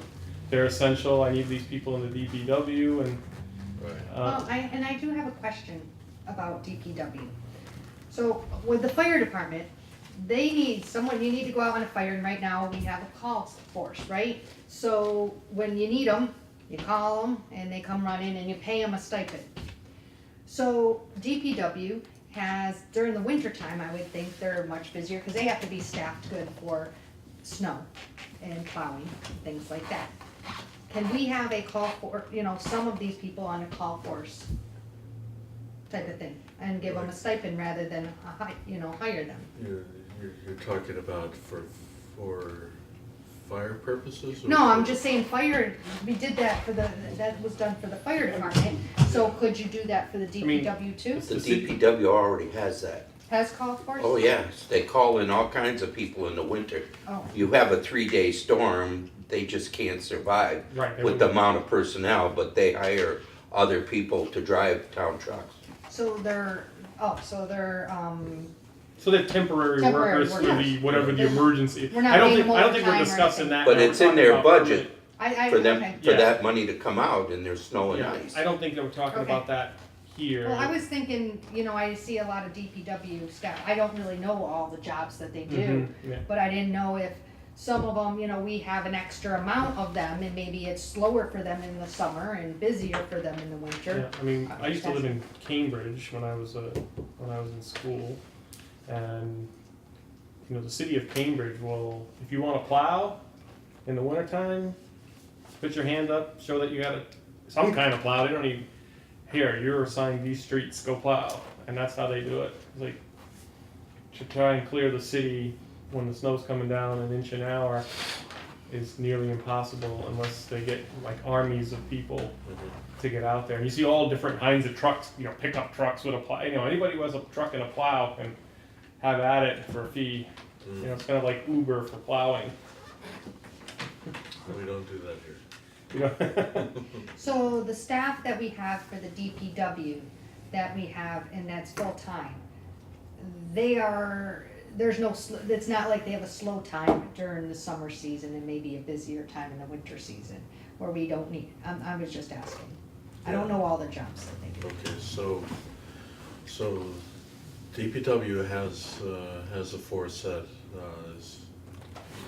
does most of the background of the snow plowing. Right, And we need those people to be rolling out, so Mhm. we do a lot of work through the contract, the collective bargaining agreement, in order to make sure that these people are available when we need them. Sure.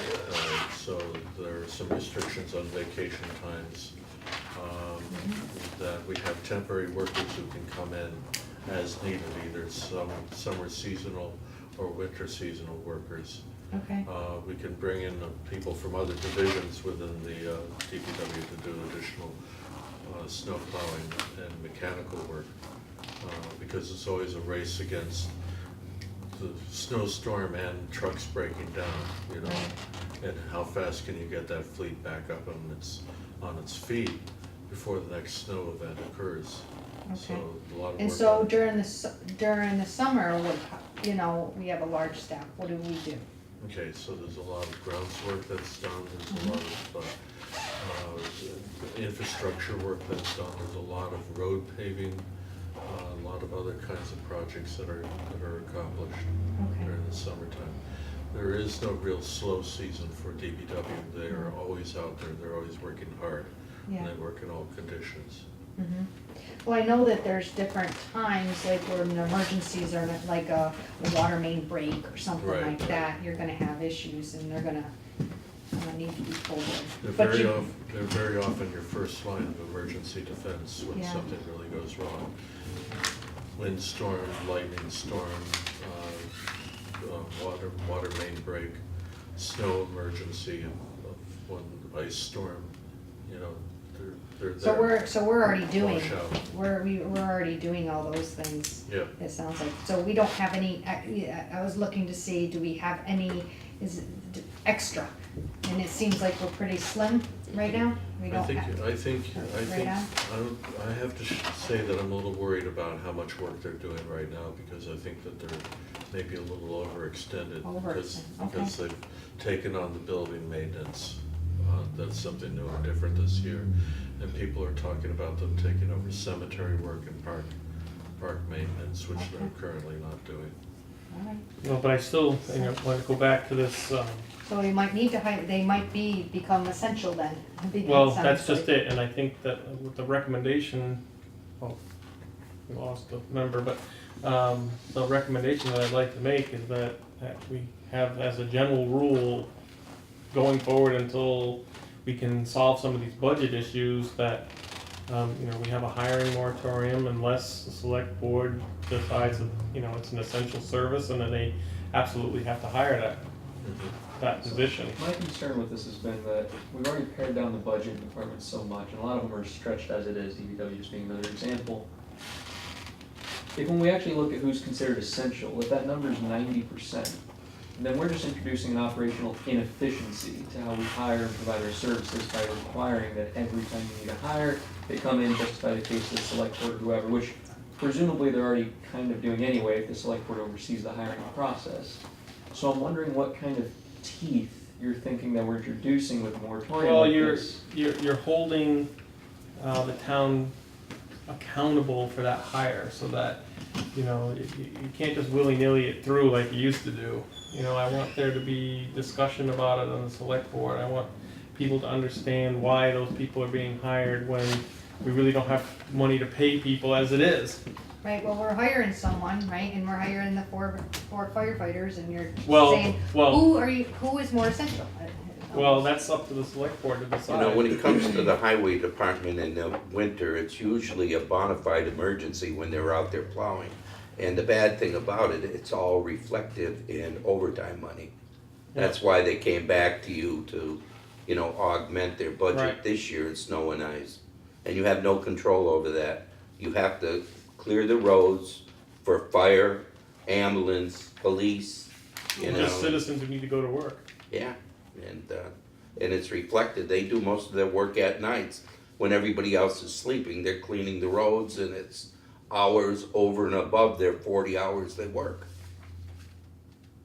So I think if there were specific departments that we had in mind for non-essential services that this moratorium could effectively address, one, we would have been talking about that already when we were going over the budget and looking for options for fire. And two, we should be if we haven't. Well, So- we have been. So that's what I'm saying, what's, But have you gone down to the DPW, do you know how they work? That's why I was asking, because I don't know how essential, because I didn't think of, so I was So- asking David and about that's that. fine, and if we don't know enough, we should do a department by department analysis as we've done a little bit of already to try and pare down where we can or find money. But that's different than the town-wide hiring moratorium, Well, right? Yeah, I just still think that, you know, we have to have a little bit tighter latch on it. well, I don't think you're saying, I think that you need to, I think it's important right now to, you know, say. To watch every To penny. watch every penny and to say, do you really need this? To make sure. You know, there may be positions that, you know, we could lose by attrition that we may decide we don't need back again, That's the time to do it. you know? Well, you can certainly, I'd recommend drafting some language and then, you know, bring it into motion, and we're ultimately just recommending to select board Sure. see if it's Right. something that they'd adopt. But, yeah, maybe with some language in front of us too, we can word it in a good way. Okay, I'll put that as a note to think about sometime, like between 2 and 3 in the morning when I have nothing else to do. But I'll work on that. You know, it's quite obvious, we're all struggling, trying to balance out 218, and how difficult of a time it's been for everybody involved in this situation. Once we get through that, then it starts right away for 219. Which is And a gonna be lot of worse. these questions that you're asking, they'll be brought up then, and they'll have to, you know, give a bona fide answer to you people why they're requesting X amount of dollars for their department, how it's used. Well, so one of the reasons that I wanted to put this on here is actually something that you had brought up, Donald, where you don't want to be in a position where you have to lay somebody off because then you have to pay unemployment, and now you're paying unemployment and you're not getting the service from the person that you laid off. But if you lose by natural attrition, that's the time to look at it and say, all right, do we really need to replace this person? Because that's somebody you could not replace and Or and, can and we- not have to worry about unemployment. Or can we put it off just for a little while? Or, Yeah. yeah, you know, put a hold on it until, you know, such time. But does it really, is it really a good idea to put a blanket tying of everybody's hands on this? Well, I think, Well, I think we how would you already- get them to come forward? I mean, how are you gonna take care of each individual one? Well, it seems to me like we already, just every year, we go over the budget with a fine tooth comb and we look at everything, and it seems like we question everything anyway, so this seems sort of unnecessarily restrictive. But where are you gonna come up with the money? Cause we are looking at everything. There's the budget, historically, the overrides do not pass, and it's not just historically with the town, it's historically with everywhere, just historically, they say that the overrides aren't very positive. So we have to have a plan B, and it's really getting hard to come up with that plan B, of where we're gonna come up with that money. well, and this also, it gives us a little protection over, you know, special interest groups who will come and hammer a point. If you have a blanket, there's no hiring. Well, I think that it's Then you- treating you know- everybody the same. Right. I like the fact of, you know, that's the problem with here, and that's one of the things about the government. There's so many different special groups, and I think you should, you know, treat people the same. So do I. David? So you may want to look at the budget book, and there's a staffing plan for FY18. It talks about how many full-time equivalents do you have in each department. And you may want to look at that as the beginning of a discussion about right-sized staffing. I think what you're going to find in general is that you have too few staff to cover some of your services. Well, so I want to address that right now. I agree that in many cases, we have too few staff to address a particular need. But at the end of the day, if we don't have the budget to pay them, then we don't have the budget to pay them. And so we have to look carefully at each and every one, you know, to decide, all right, is this one something that we absolutely can't live without, or can we get by, right? Because the way the attendance is at town meeting, you could get something voted for on town meeting with only a very small number of people voting, and bollocks up the budget for years. Mhm. And so I want to be very careful about that. Right, and I acknowledge all that, but I'm just saying that there is a staffing plan with full-time equivalents listed for each department. You may want to start there with And- your analysis. And I think that some of the ones probably are very understaffed, but there probably are some out there that might be overstaffed or could share duties. Yeah. Which, when people present to us, everyone no one's gonna tell us we are overstaffed.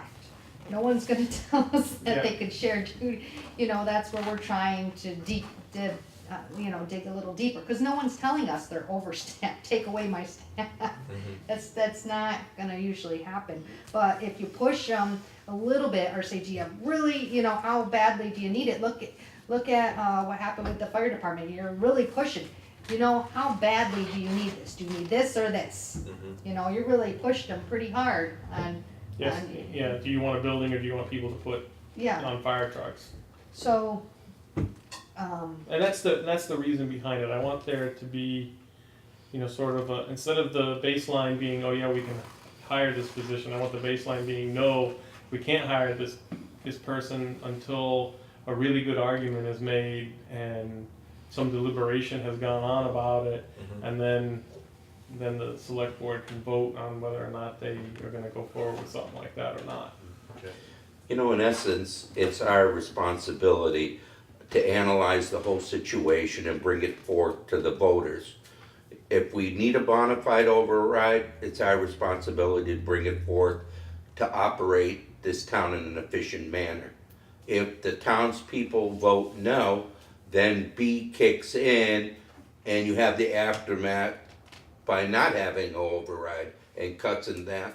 And that's our responsibility to do that, Right, well, both boards. I thought about this notion that day that, you had brought up the unemployment. And so I don't want to be in a position where we have to actually lay people off, right? So I want to take advantage of any natural attrition that happens to be able to put a cap on it until such time as, you're And 100% sure that that's the way you want to do it. and look it's not that much longer, if we put the cap on it right now, and we're gonna be finding out pretty quickly whether or not we're gonna get the override. And And so. then we will know if we have to do Plan B. I mean, I think, part of my wanting to have this on the discussion for tonight is that I think the people need to realize that we have a very low tax rate in this town, and we have a lot of financial issues that need to be dealt with, and we need to start getting into, sort of an emergency mindset about what we're doing. I think that there's a lot of people in town who think, oh yeah, they have plenty of money, and they're just, it's just not true. Like we're operating as tight to the bone as we can right now. And so if you say something like, well, we have to have a hiring freeze across the board, that gets people's attention. We're in trouble here. And so I think we need to have this just to just trying to hold on here. I think most people realize this, we've basically been level funded for 3 years, most departments, with minimal increases. If they just look at their own budgets at home, health insurance and everything else that constantly rises, it gets passed on. I don't care if you go to a store, a business just raises and passes it on. So they don't have the funds, and that's what may affect an override, Yeah. because they're in a bad situation too right now. I totally agree with that, because everything's going up, and your taxes always go up, and everybody's, yeah, my taxes are gonna go up, but our taxes aren't just gonna go up this time by the regular 2.5 that everybody's used to going up, because they know they're gonna go up. But now you're going up the 2.5, you're looking at going up the 95, you're looking at going up the extra more for all these other properties. Which will probably be yet another 95 or more. And then you're looking at going up for so you're just adding on, so it's not just the one add-on that you're used to, but you just added on, you're looking at adding on 3 more. And the 95 that passed, that did pass, but that hasn't taken effect yet, so nobody's really felt it. And all of a sudden, you're gonna hammer them with all of them. it's gonna be tough. And you wanna know what?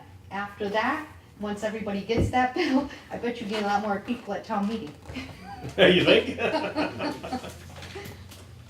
So anyway, that's the reason, my reasoning behind that, and that's why I wanna sort of discuss it, and, Yeah.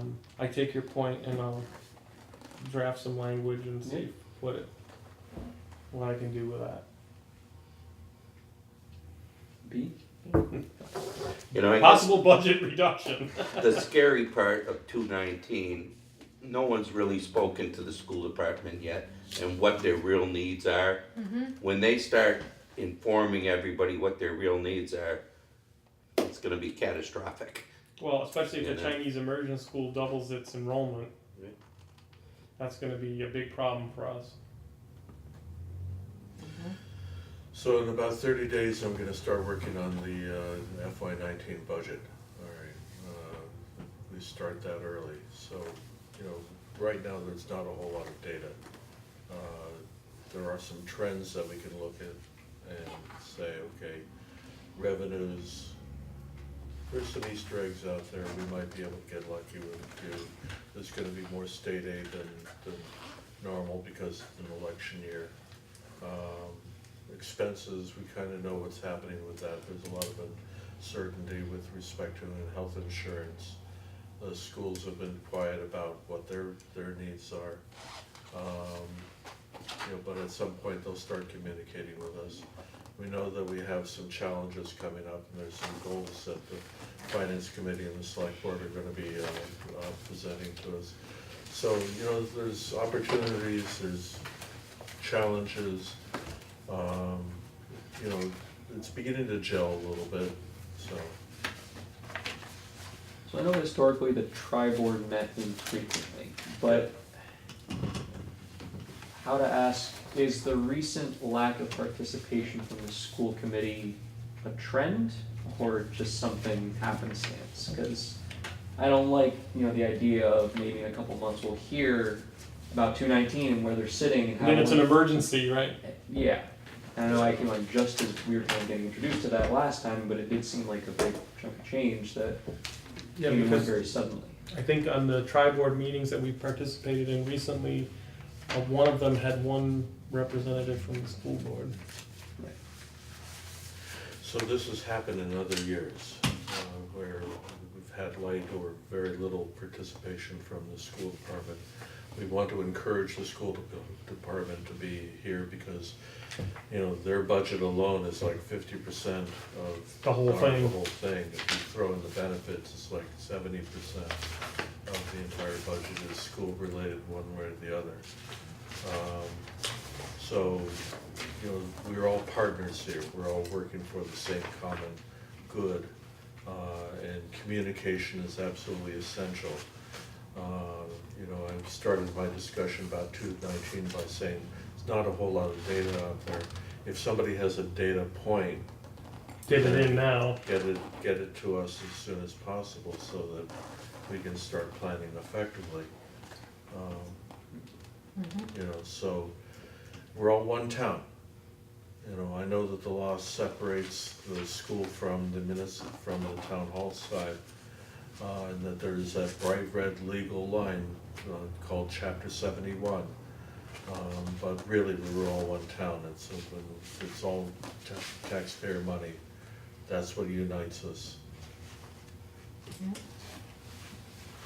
And one of the other things that I thought would be a good idea, especially with needing help in certain places with staff, is getting more involved with Hopkins and maybe doing more volunteer work. Because these kids could really use it for their going into college, because it shows that they did the volunteer work. They're really bright, so I'm thinking, you know, for instance, like the planning board got these big scanners. They need someone to scan them in. I mean, these kids know computers. So, I mean, you give them some hours and we all of a sudden show that they have volunteer work, that's helping them too. So it's gonna help. Pro-merito hours and such. Hmm? Pro-merito hours. Yeah. So I think maybe we could get involved with the school a little more, just like, we're looking at with the seniors with work and the VA with work. But, I think the school could help out quite a bit with some of these departments. There are lots of opportunities for young people to get involved in municipal government. Senior Center has got programs, the library has programs. There are opportunities in town hall for people to get involved. It's all part of being a citizen. It goes back to 1659 with the community all being responsible for running. Were you here, David? That means the I- meeting's over. Started. I am not the angel of Hadley though. That was that other guy. Lasat. Do we have that listed? Do we have a list of items needed in, on our website, volunteer space? Yeah, I think we do. Okay. Yeah. And do we get a lot of volunteers? Do we get them from the school, or do we, Not so much. well, I maybe, talked to the Boy Scouts too, so. I think it's just like some of the other things, it might be, but I'm not necessarily knowing if it's out there or not. mhm. And I think that maybe we work a little bit stronger with the school with the school and make it something that they could sign up for, make it easier. I can bring that up, school committee meeting coming up on the 28th, I can bring that up. Well, I mean, I have a group of kids and they're going into, 6th grade.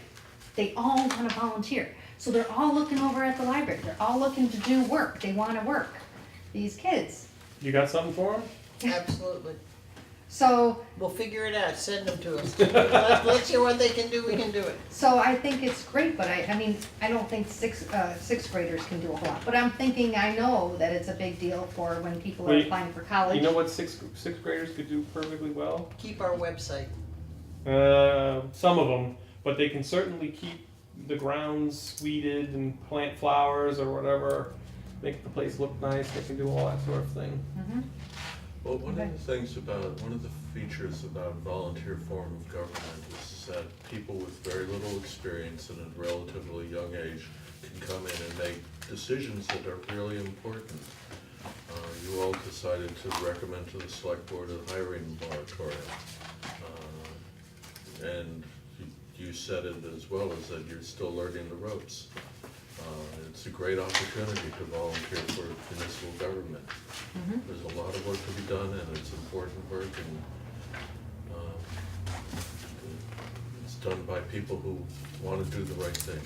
And that's probably the only experience and credentials you need. Mhm. That's good. All right, and we're talking, so with the budget reductions, are we really, we were just talking in general, are we really trying to come up with a plan B? I think we started down that road. I think we need to continue down that road.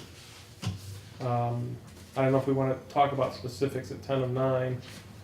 So talking Plan B and then how I understand the contingent override working, we'd essentially be presenting Plan A and Plan B at the same time, right? So we're presenting with the override, this is how much additional money and where we'll put it. Without the override, this is what will happen. And that's, if we don't get the override, that is just what happens. That's our opportunity, that is our Plan B. So whether or not we come up with all these suggestions for how to restructure our funding, our budgeting, it'll be there. So we don't have to talk about, Plan B abstractly, whereas after the fact, it's gonna be right there on the paper, So I think we need to really buckle down and it'll ultimately come to the select board, with a set of recommendations for what to present. Which actually gets me to a question about the budget. So when I first came on, I heard that it is the select board's budget, but the finance committee prepares the budget and then recommends it and presents it to the town. So I'm wondering, the numbers that are actually gonna show up there, right, with such and such department having this much or this much, who decides that number definitively and puts it there? That's, I prepared the budget, I submitted to the select board gets your recommendation, your recommendation is what appears on the warrant. Just our recommendation. Doesn't have to be just your, but your recommendation is the one that's moved.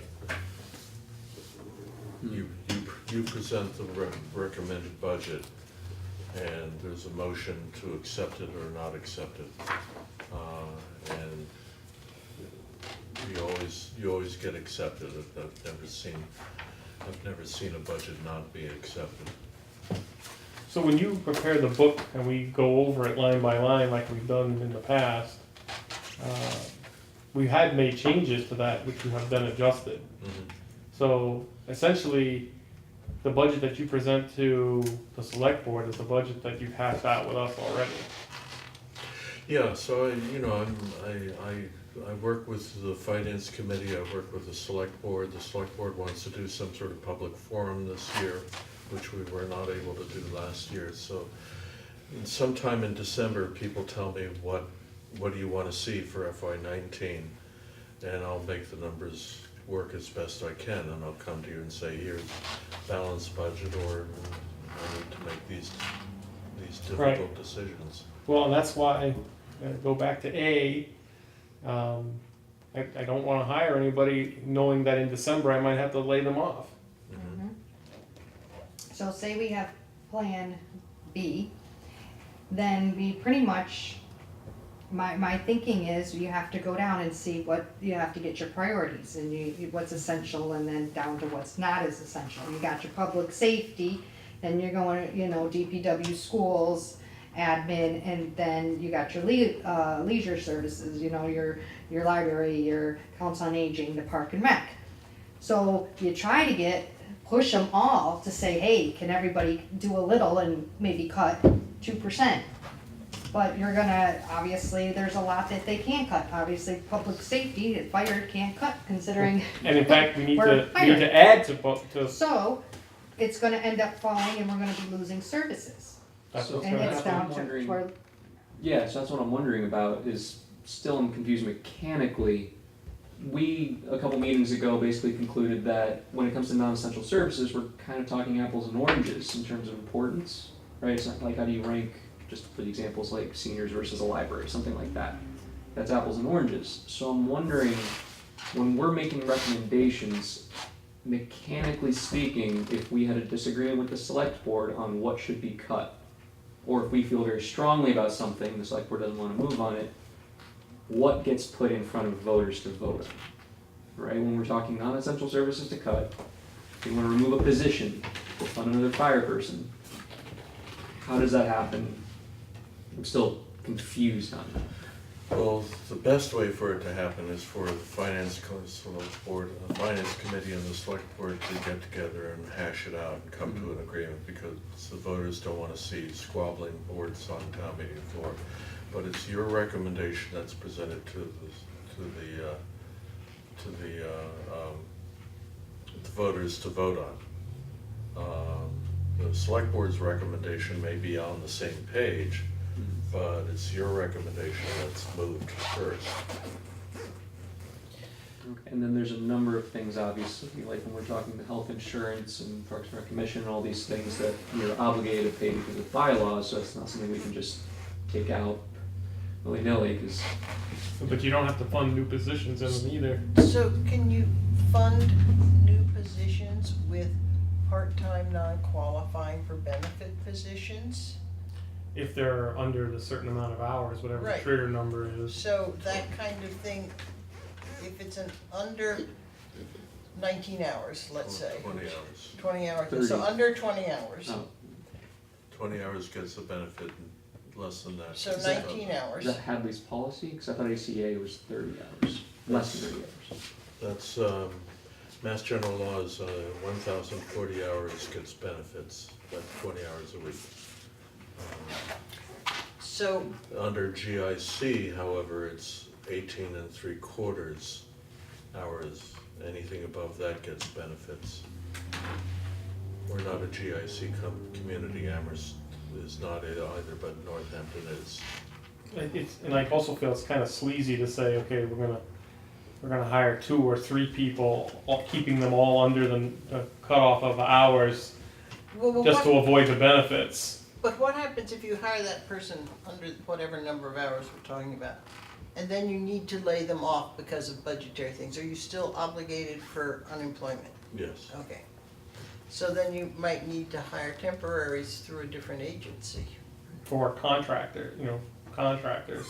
To your point, it's something I hadn't considered, that if we're talking about non-essential services and removing a position, at least getting a part-time position is better than nothing. It depends on how the override goes. I mean, at the very least, I think that, we're all in agreement that we have to fund the fire department.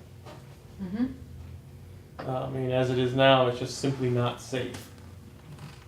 And depending on whether or not the override passes, I mean, you know, it's just, you know, it's like you have this pie and you're gonna, if you need 10 pieces of pie, Love your pies. I love my pies, and you got 11 people to feed, then either everybody's gonna get a smaller piece of the pie, but then of course, the police department, fire department, all the essential stuff, their pie can't really change because we need them. So that means the pie that slice has to come from the smaller number of the pie. So then those pieces start to become slivers. And so then you may decide, well, in order to save this one, you may say, I'm gonna get rid of that one altogether to save this one. Alright, so then, The pie slices to reduce the budget are really small. You gotta pay your debt. You gotta pay your retirement assessment. Once you've passed your town meeting, your school budget, you can't reduce it. Then you've got your health insurance that you've gotta pay. There may be some wiggle room. So what in you're there. telling me is that the amount of the pie that I can adjust is very small. Very small, Mm-hmm. like less than 30% of the pie. would it be too time intensive to get just a layout of what we actually can cut, that we're not obligated to pay in any way, that just non-discriminately anything that we could? Yeah, look at the budget, you can't change the school number down. You can't change the. Wait, time out, you can't change the school number down, you have to level fund it at least? No, once you've passed your annual town meeting vote, that, Oh wait, but before the vote, you could Before you- recommend a cut before the vote. beforehand, yes, Yeah, but, okay. but if you're gonna go back and fix your budget, the Right. school's not. You can't go back and take what you've already promised, No. right? Right. That's fair. Mm-hmm. All right, so the schools, the debt, the retirement assessment, the health insurance, so those are the 4 things that you can't really adjust. Fool with, yeah. Yeah, Mm-hmm. everything else is up for grabs. How about things like that are under the union and have the contracts? I mean, Yeah, you they're- gotta fund those, so contractual agreements, or unless you wanna go back in and renegotiate the contract. Right. So, So then, I think maybe the way to go forward is we have our budget books, and we just go down line by line and take a big marker through, cannot cut this right now. Actually, we are unable to. And then whatever we have left with, we start the conversation on for Plan B. I mean, I think it'll shake all, the non-essential things will shake right out.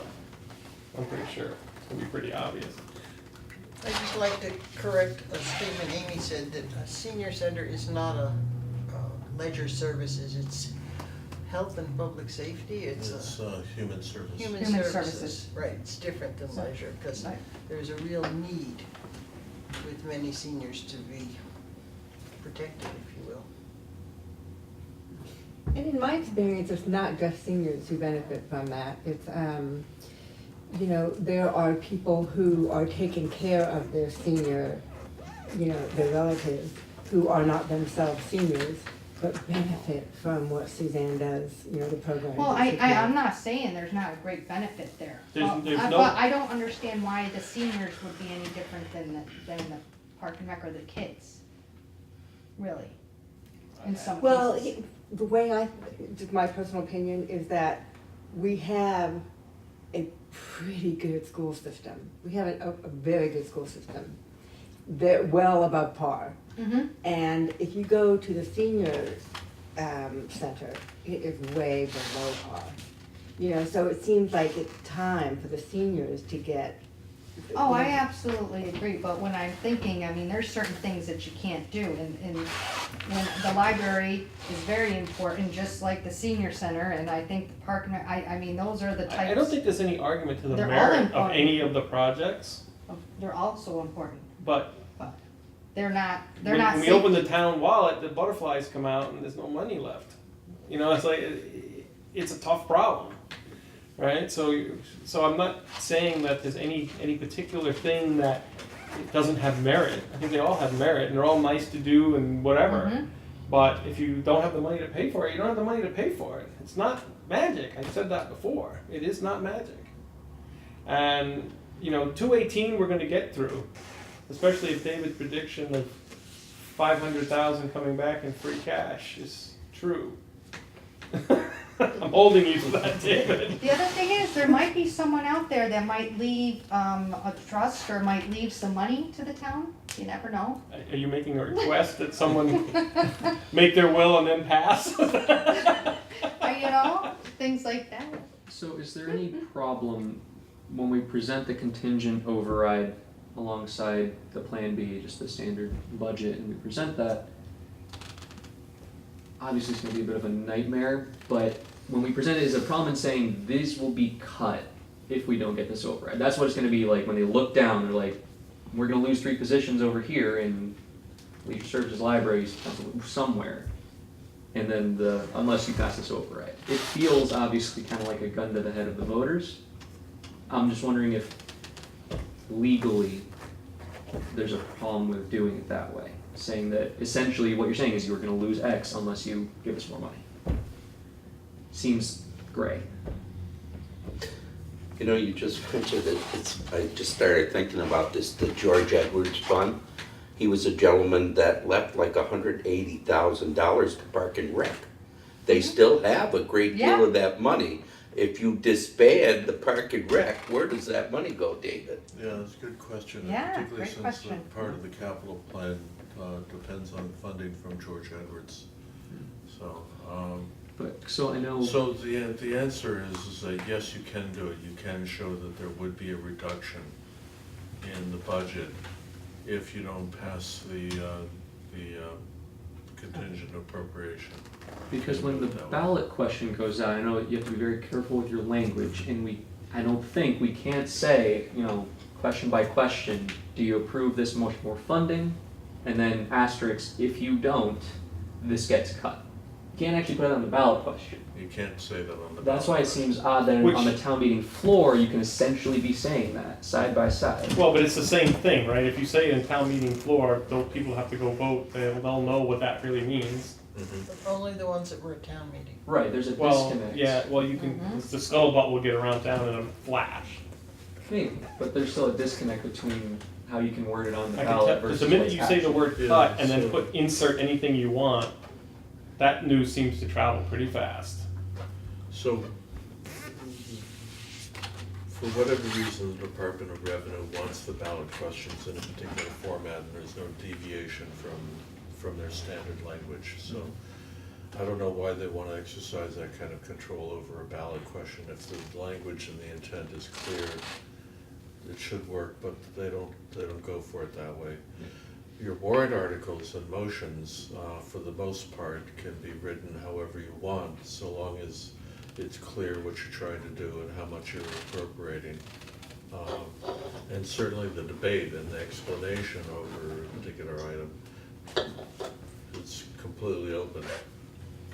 Free So what's speech. do you know what the rationale is for not allowing you to write that sort of thing on the budget, on the ballot?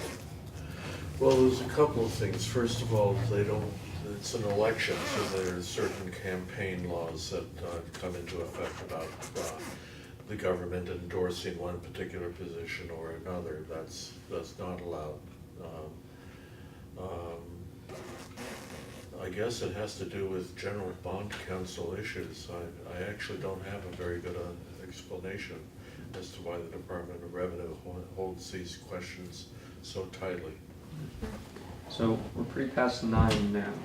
Yeah, I think, There's probably didn't get to, but I did want to follow up on the recommendation of the next meeting that we have, bringing our budget books and going line by line. The question's gonna be, what do we cut? And And David, you did that with us one time, when I was with Mark, when we first learned, we went quietly, we spent a lot of time and we just went page by page in this book.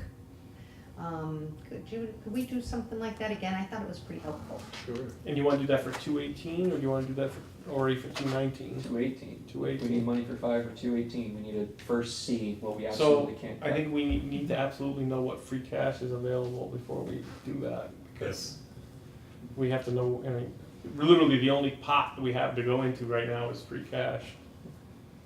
But we should have that pretty soon.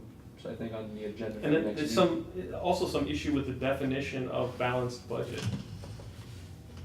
Right? So some people think balanced budget means all the free cash is left that comes back is untouched. And other people think, well, you can use that free cash to balance whatever shortfalls you had, as long as you don't exceed the value of the free cash. What do you consider a balanced budget? Balanced budget is where your revenues and expenses are met. I mean, it's as simple as that. And free cash is eligible for that transaction. Yeah. So is the money from stabilization. If you But- feel it's warranted to take the money out of there to balance 218 without an override, that's a possibility, but it's a 4/5 vote. Oh, okay, 4/5. I believe, right, David, from Well, stabilization? I'm sorry, say 4/5 to take money out of stabilization? 2/3, I thought it was 4/5. not 2/3. Is it 4/5 for property from a previous year then? Uh, I know there's one, I thought it was that. yeah, I don't know about 4/5. I know of 9/10. 2/3 and 50/50. 9/10. Yeah, Has it That's ever serious. happened in life? That's serious. if that's a prior year's bill. And I have no intention of robbing stabilization unless there was like a catastrophe of Well, some but kind. that may be a way to balance 218 without asking the townspeople for a bona fide override. And then you go for the override in 219. Instead of asking them twice You only ask them to once. bite the apple, only ask them once, and then your A and B plans come into effect. Without the override, this is what we're gonna have. And with it, this is what you get. The other thing is that by May of next year, not a whole lot of that capital borrowing is gonna have started for the library or the senior center or the fire station. So their taxes are not gonna show that yet. That only goes on their tax bill when the money is actually borrowed. So although it's a big number and people know it's there in the back of their head, they're not seeing it. So it's not like they're fighting against an override because, oh my God, look at my taxes. And if you can get in before that starts being funded, then it won't have as big an impact. Yeah, but I still, you know, I mean, eventually. they have to know it, but Yeah, I mean, you need to be honest with people, right? I mean, you can't just be like, oh yeah, we forgot to tell you that. Bang, here's your tax bill. no. Then they'll be here with pitchforks and so on. They'll know of the bang before even you shoot the gun, Yeah, right. believe me. That's the reason why we're having the public forum next Wednesday. Is there anything else we have to really go over? Well, I wanted to go over year end, but I think that we need to be, you know, fresher for that. Plus, it's now 9:15. I think we need to motion to put everything left on here on the next one, and When's your next meeting? The next meeting? we Oh, yeah, did we actually canceled the wanna- next meeting. Did we actually wanna post, finance for the public forum? Well, Yeah, I thought we should do that. At least 3 of us are gonna be there. Maybe not to. Our next, we can go ahead, I guess if you wanna post it, David, that would be fine. Okay. but our next working meeting looks like it's not until the 14th. What did we decide on the 7th again? I thought we might have reconsidered, realizing that the 14th Valerie was the. can't be there on the 7th. I can't be there on the 7th, and we had decided that since we were meeting with the MMA folks, that would, the 14th and the 21st.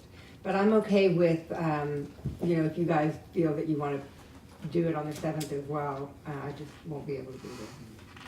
So we should have Terry back by then, right? Should have Terry back. But then we're gonna have, you know, Because we still need to review the Clark University study and actually come up with questions for the 14th. right. So presumably ask them before the 14th. Just that we have a lot of things, you know, coming up. Next week we have the forum, week after that we have the special town meeting. There's whatever select board meetings in there as well. Select board's meeting on the 6th? We're not quite sure, they haven't set their agenda. Okay. I mean, plus the 7th will be a good time to digest everything that happened at the special town meeting. I mean, there's probably gonna be a lot to talk about. Presumably. So I'd advocate for the 7th, but obviously we don't all feel. I don't have a problem with being there.